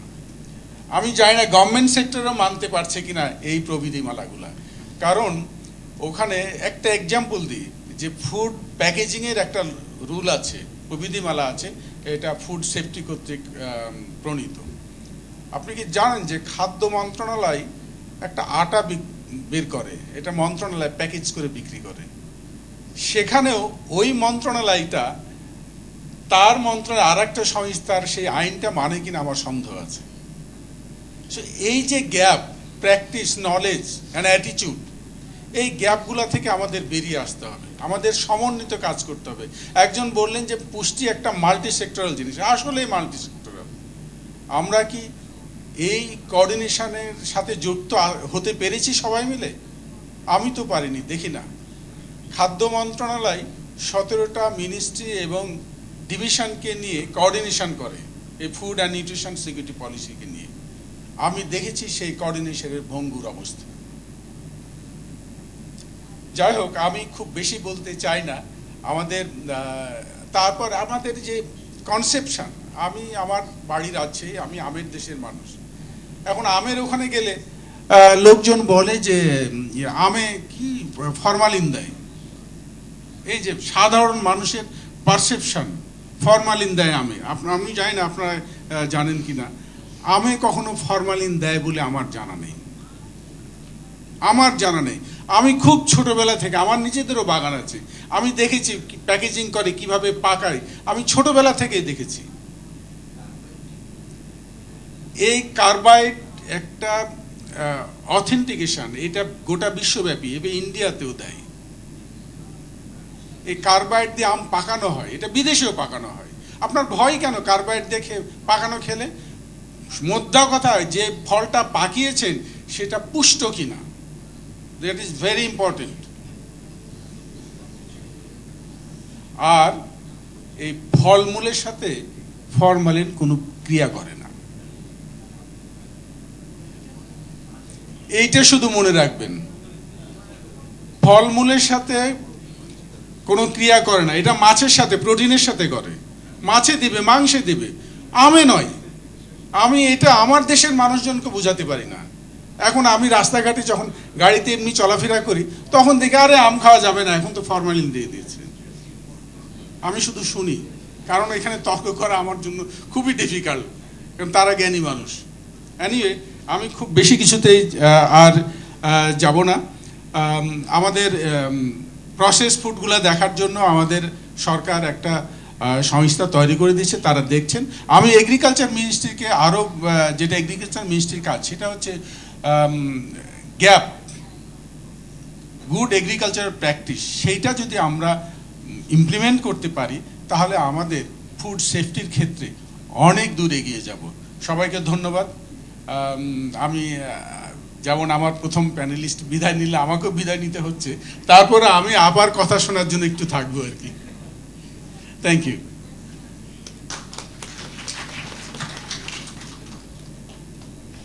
Thank you for hanging in here. That's really very much appreciated. Dr. Nasma, as a professor in the Institute of Nutrition and Food Sciences, can you tell us how you do see the contribution of the different stakeholders to enhance nutrition outcomes, preventing undernutrition as well as overnutrition and including micronutrient deficiencies? So it works. Thank you, Monique. Yes, I was a part of this exercise, though from the very beginning I have that some difference with the expert Saskia. This is the gap analysis at the household level and the costing. And this exercise, I thought it is more theoretical than the actual, because the importance of nutrient gap analysis at the individual, I want to give the emphasis on that, because nutrition is a very enormously complex thing. And the healthy diet widely vary between the sex, age, the life cycle approach, bioavailability, many factors is there. So from that the per capita consumption data and the dietary guidelines, in that dietary guidelines, the requirement for different professional groups, the same person, if it is sedentary, the requirement is one. If it is moderately active, the requirement is another. If it is heavy worker, the requirement is different. So how they adjust this requirement, that is also the another question. So I think the gap analysis should be done at the individual level. And I'm happy to inform you that we are going to start to identification of nutrient gap from this January under MUCH project. And there is another thing, that is the food cost assessment is by according to food, but there should be nutrient profiling of the food. How much nutrient is giving the particular food and what is the cost. So the nutrient profiling is another important sector. We have to explore that, and we will do that in our future project. And we will see the nutrient density of the habitual diet and the desirable diet, and also the affordability. And this is the initiation of the one exercise. Maybe it will be helpful for us to make it more precise and robust. And for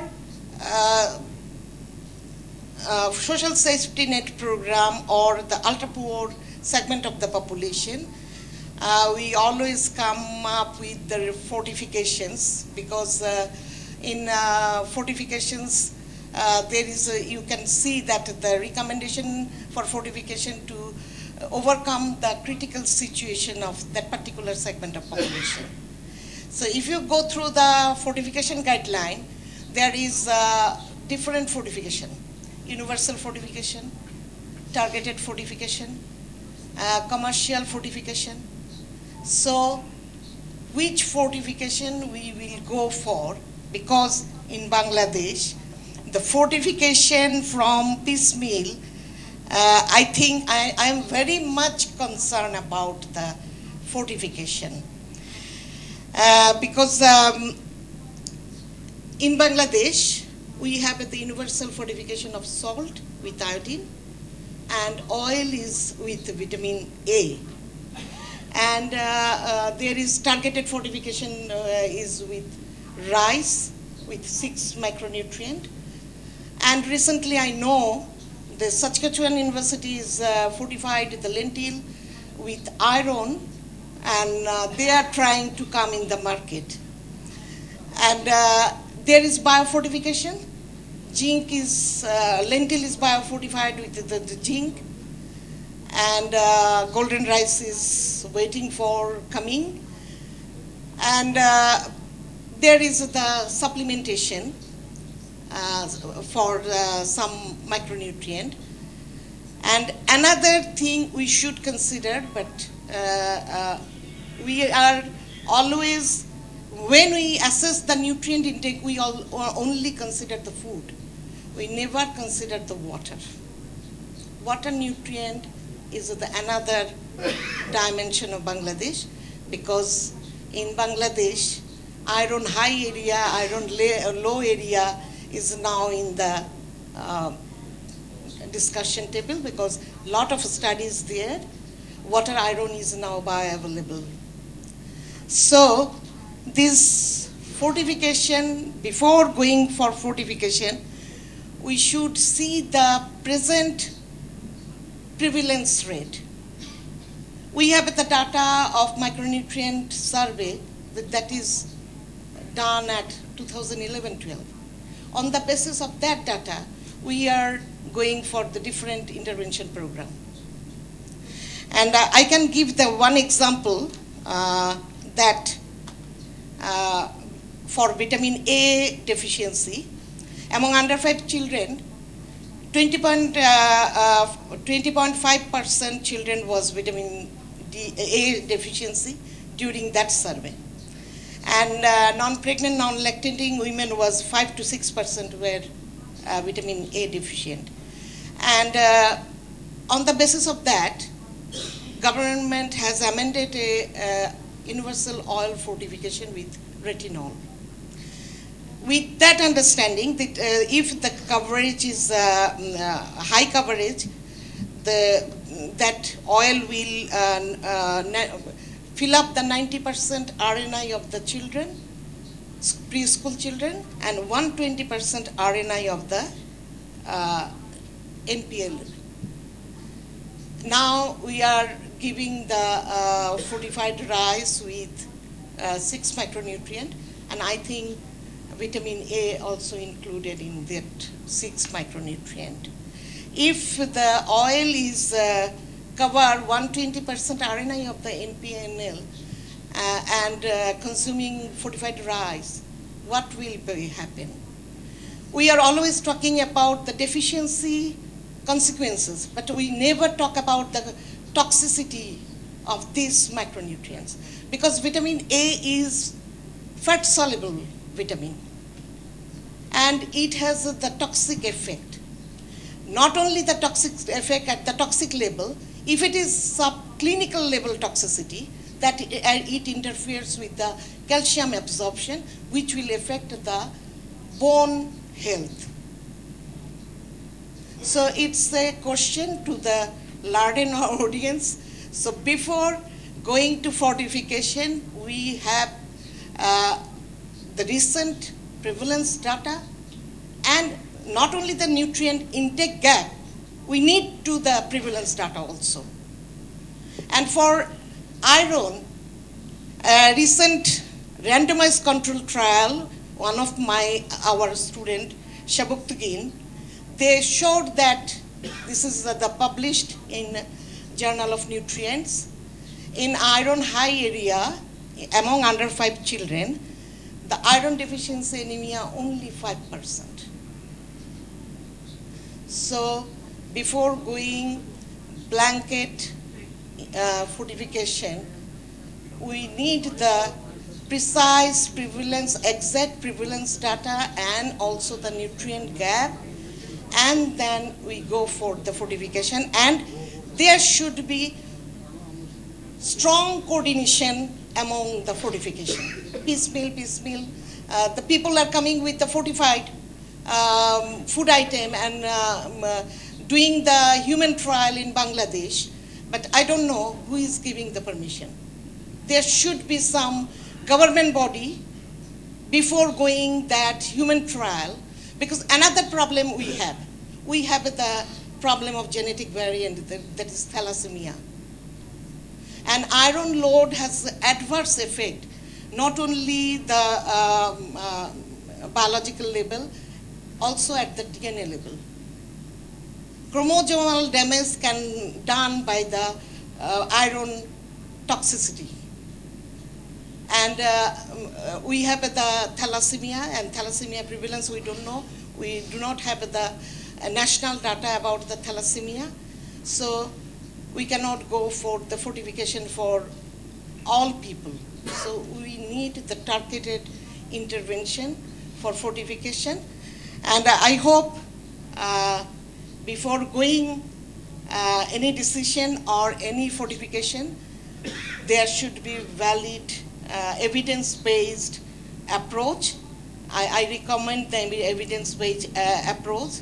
Without prevalence data and without nutrient intake, government will, hopefully government will not go for any fortification intervention. Thank you very much.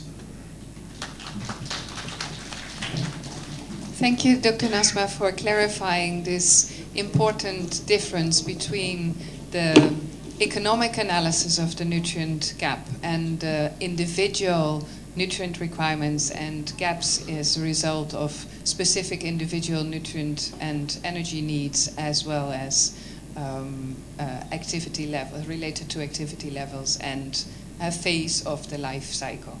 I think it's very important, and I think the issue that you raise with regards to coordination and making sure that there is a good understanding of the actual prevalences of the individual micronutrients and relate that to a proper formulation of dose fortifications is very important.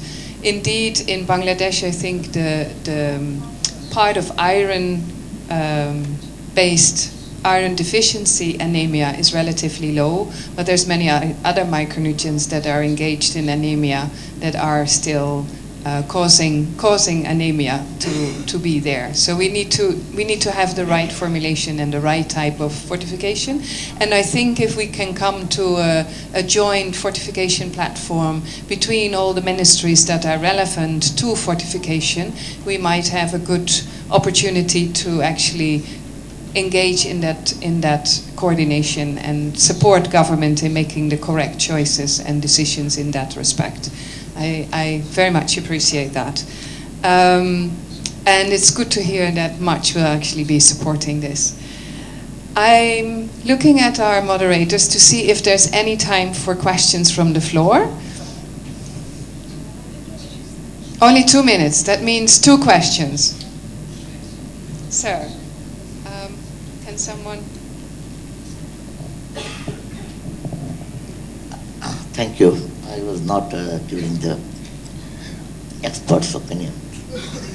But what I was wondering, when we are talking about the micronutrients, the impact, these nutrition impacts on whom?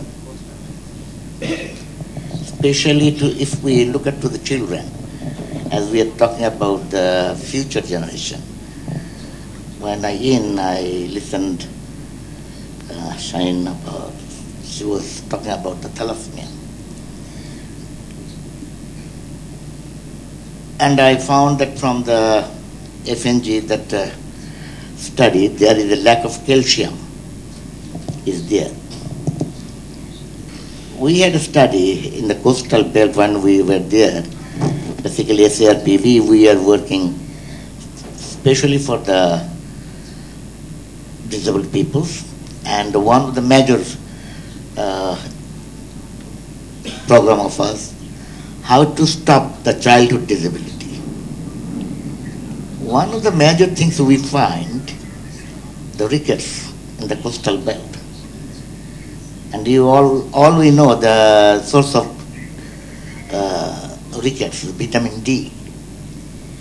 But when it is happening in Bangladesh, and when we are talking about from the coastal belt and from Cox's Bazar, people were laughed at.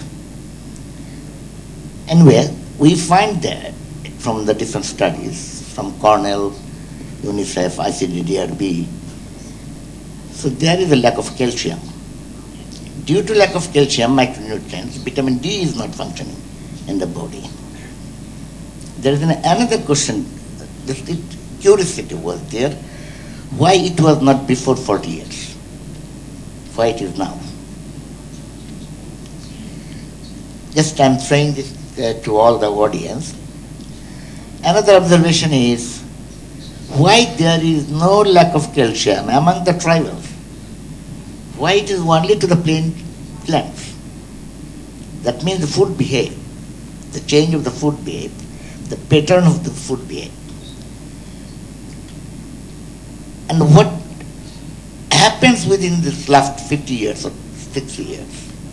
What has been changed in our behavioral aspects, cooking aspects? These are the things actually, if we look at there, we find some things. And there was a study. Before we had a cooking utensil was the clay pot. And now there is the aluminium. And there are three categories of the aluminium. The rich people use the one category. Mid-level is they use at the different category. At the rural level, at the poor peoples, those who are using that utensils, these are fully is a very raw materials. Even if you touch it, you will find it, aluminium is in your hand. And we are cooking on that pot, so what we are eating. The question, in the morning that there was a question, food is for taste. Our perception is, food is not for the health. So these are some things that we have to think about. Okay, thank you, sir. So already 2 minutes have gone. So we'll take another question. No, only one question from there, and then we'll have only 1 minute to answer. Please make your question short. আসসালামু আলাইকুম, আমি কৃষি মন্ত্রণালয়ের কৃষি সম্প্রসারণ অধিদপ্তর থেকে এসেছি। আমার নাম কে মনিরুল আলম। আসলে সমস্ত আলোচনা এবং নিউট্রিশন গ্যাপ এক্ষেত্রে কয়েকটা জিনিসকে আমার কাছে মনে হয় যে এটা অ্যাপ্রোচ করা হয়নি। সেটা হচ্ছে যে ক্লাইমেট রিফিউজি যারা আছে তাদের কিন্তু আসলে অ্যাপ্রোচ করা হয়নি, এবং নিউট্রিশন যেটা মানে আমরা প্রিভেল করতেছে যে জিঙ্ক 45 বায়ো-45 রাইস এবং গোল্ডেন রাইস এটা আসছে। তো এই যে ফোর্টিফিকেশনের ক্ষেত্রে একটা বড় গ্যাপ আছে, এবং মাল্টি সেক্টরাল যে স্যার যেটা উল্লেখ করেছেন যে মাল্টি সেক্টরাল আসলে অ্যালাইনমেন্টের দরকার, এটা কিন্তু আমরা খুব ফিল করি যে ফুডের এবং এগ্রিকালচারের। 3 দিন আগে আমি প্রথম আলোতে একটা জিনিসই দেখলাম, আমাদের খুব উচ্চ পর্যায়ের একজন মানে ব্যক্তি বলেছেন যে কচু ছাড়া আর কোথাও ফরমালিন নেই। আসলে এই তথ্যগুলো মানুষের কাছে এমনভাবে, কচু ছাড়া সব জায়গায় ফরমালিন দেওয়া হয় খাদ্যে।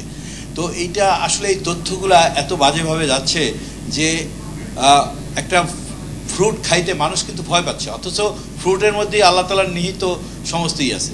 এবং আর একটা জিনিস খুব খেয়াল রাখা দরকার, আমাদের স্কুল ফিডিং প্রোগ্রামে ভবিষ্যৎ থেকে এই অতি সত্বরই এটা শুরু হবে, সমস্ত স্কুলে শুরু হবে। তার আগে জানি বেসলাইন সার্ভেটা করা হয়, এটা কম্পিটেন্ট অথরিটিকে আমি জানাতে চাই যে ধন্যবাদ স্যার আপনার পরামর্শ। এটা সবাইকে খেয়াল রাখার জন্য আমরা আনসার সেশনে চলে যাব। আমরা প্যানেল মেম্বারদের অনুরোধ করব 1 মিনিটের মধ্যে প্রশ্নের উত্তর দেওয়ার জন্য।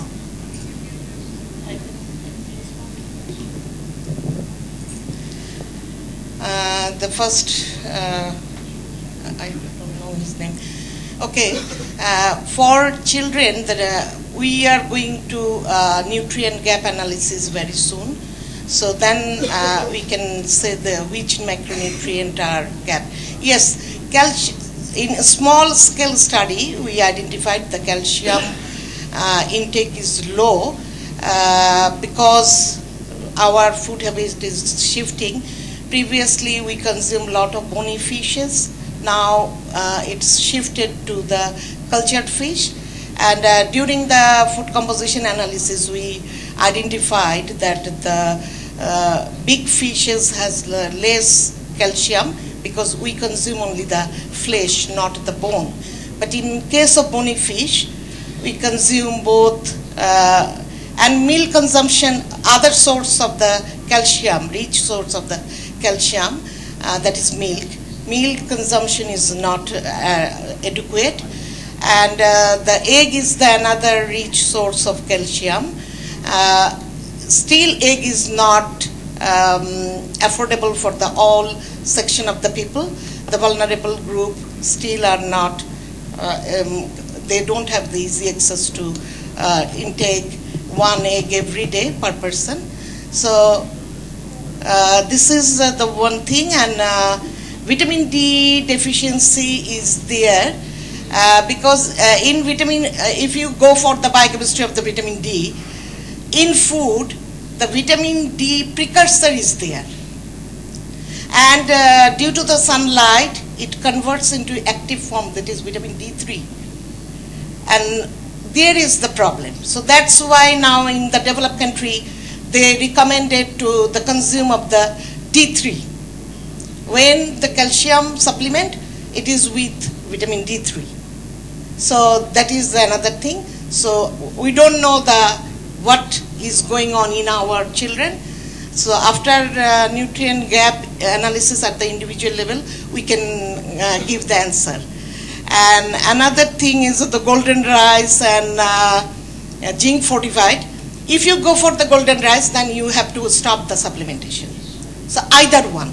So that's why I suggest for coordinated fortification, whatever biofortified or fortified or commercially fortified. So there should be some coordination and there should be some body, otherwise it will be create another dimension of the health problem. Thank you.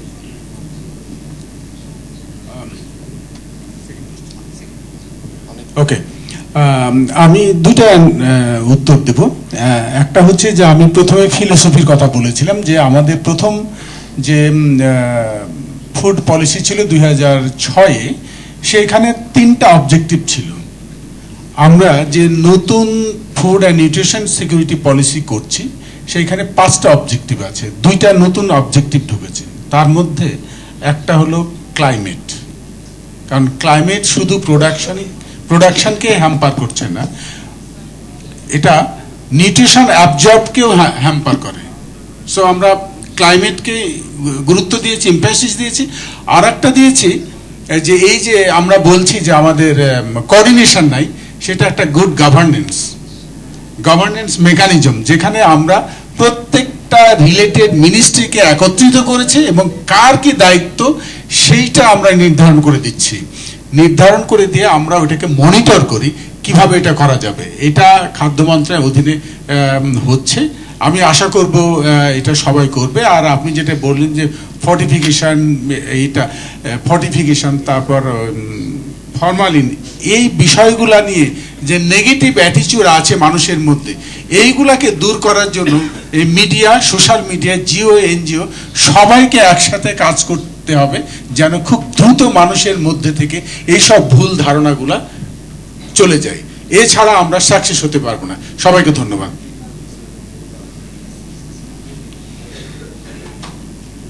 Thank you, sir. I think that's a very. Oh, let me use my own mic.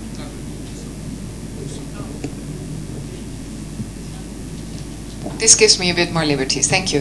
Thank you, sir, and thank you, Dr. Nasma, for clarifying these curiosities and questions from the floor. I think that was very well received.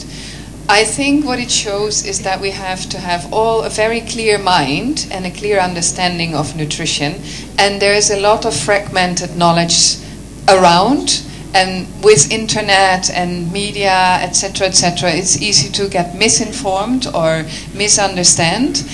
And in a society in this stage where we are moving from more rural to more urban, where we're moving from more fresh food based to convenience food, I think there's still this need for societal change to better understand and take a different attitude towards our food. So as a concluding remark from the panel, I think it's important that we all get a better understanding of nutrition, of our own foods, and how we can serve the planet by eating in a responsible, sustainable, and healthy manner. Thank you, panel. Thank you, Monica, and distinguished panel. Now we would request Mr. Sheikh Shahid Rahman, Chief of Party Suchana at Save the Children, for his keynote speech.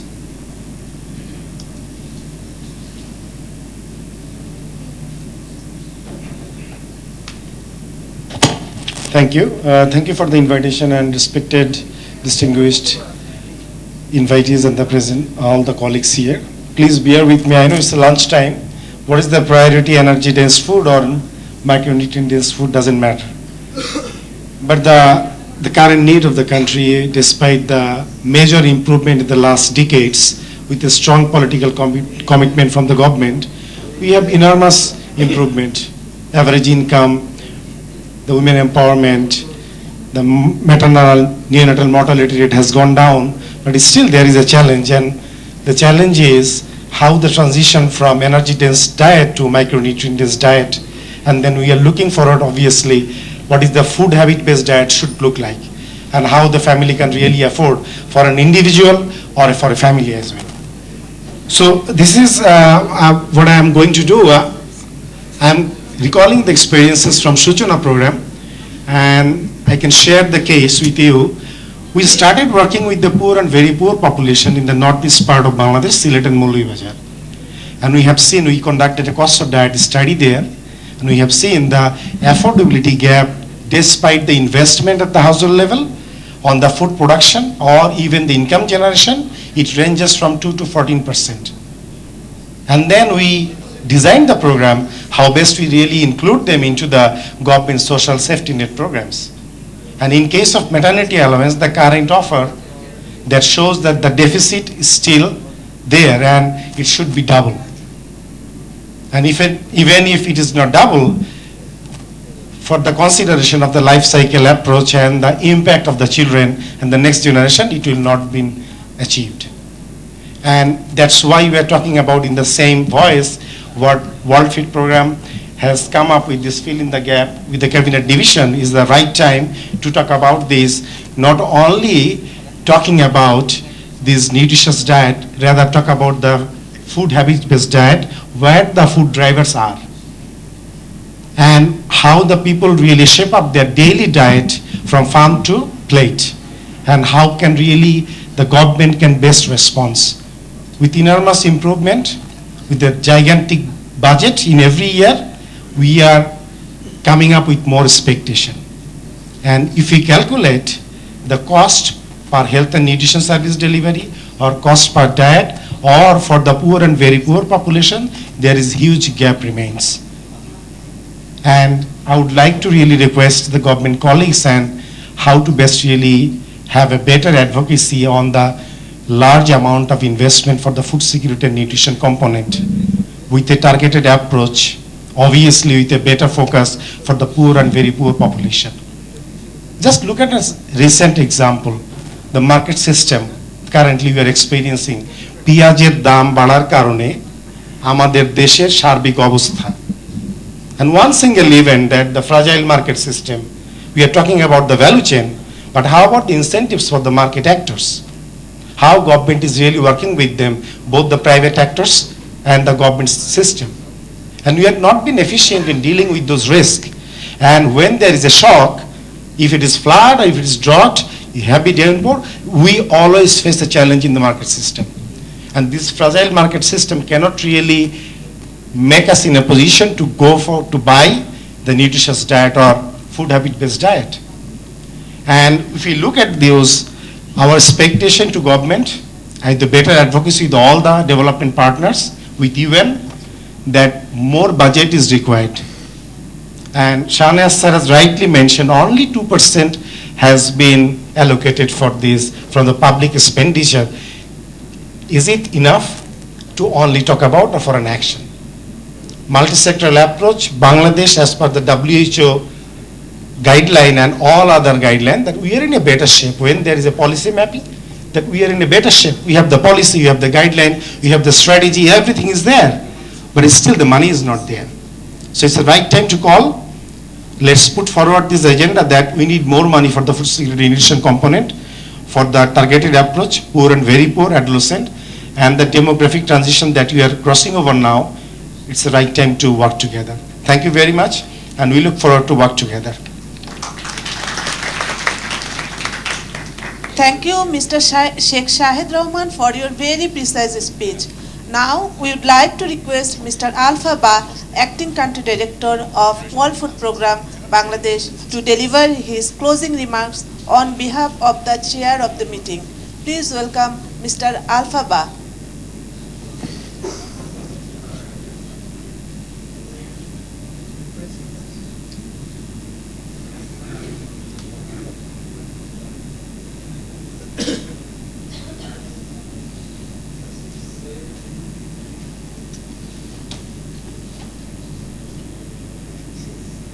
Okay, good afternoon again. I know I'm standing between you and lunch. But it's a very important topic, and it links to what we're going to do outside once we walk out of this room. So you'll bear with me if I spend a few minutes. This thing is working. If I spend a few minutes to go through the closing. Before I got here today, I was asking Monique, what do we really want to get out of this? Right? Why are we here? We know that this is part of a process. We've done a lot of consultations on this before, and we're having this event. So what's the key takeaway? And I was reminded that in the agenda itself, we clearly stated the expected results. One is that we'll have a common understanding of the factors driving affordability of a nutritious diet in Bangladesh, and the implication for nutrition-specific and nutrition-sensitive policy and programming. That's one. The second aspect is to reach an agreement on the way forward for the policy and program recommendation generated by the Field Nutrition Gap Analysis and its consultation process on measures to improve access and consumption of safe and nutritious foods for better nutrition outcomes in Bangladesh. So my question to the audience, did we tackle these two things? Right? So my feeling is, yes, based on the discussions we've had, that we've come a long way in terms of putting all these ideas into concrete actions that we can move forward with. I'll just quote Dr. Shahnawaz in his comment before he left. He said, one thing that struck me was the word, fill the nutrient gap. He said, let's look at fill the nutrient gap, F-E-E-L, because we have to feel it. It's a feeling. I mean, we cannot advocate for something that's not part of us.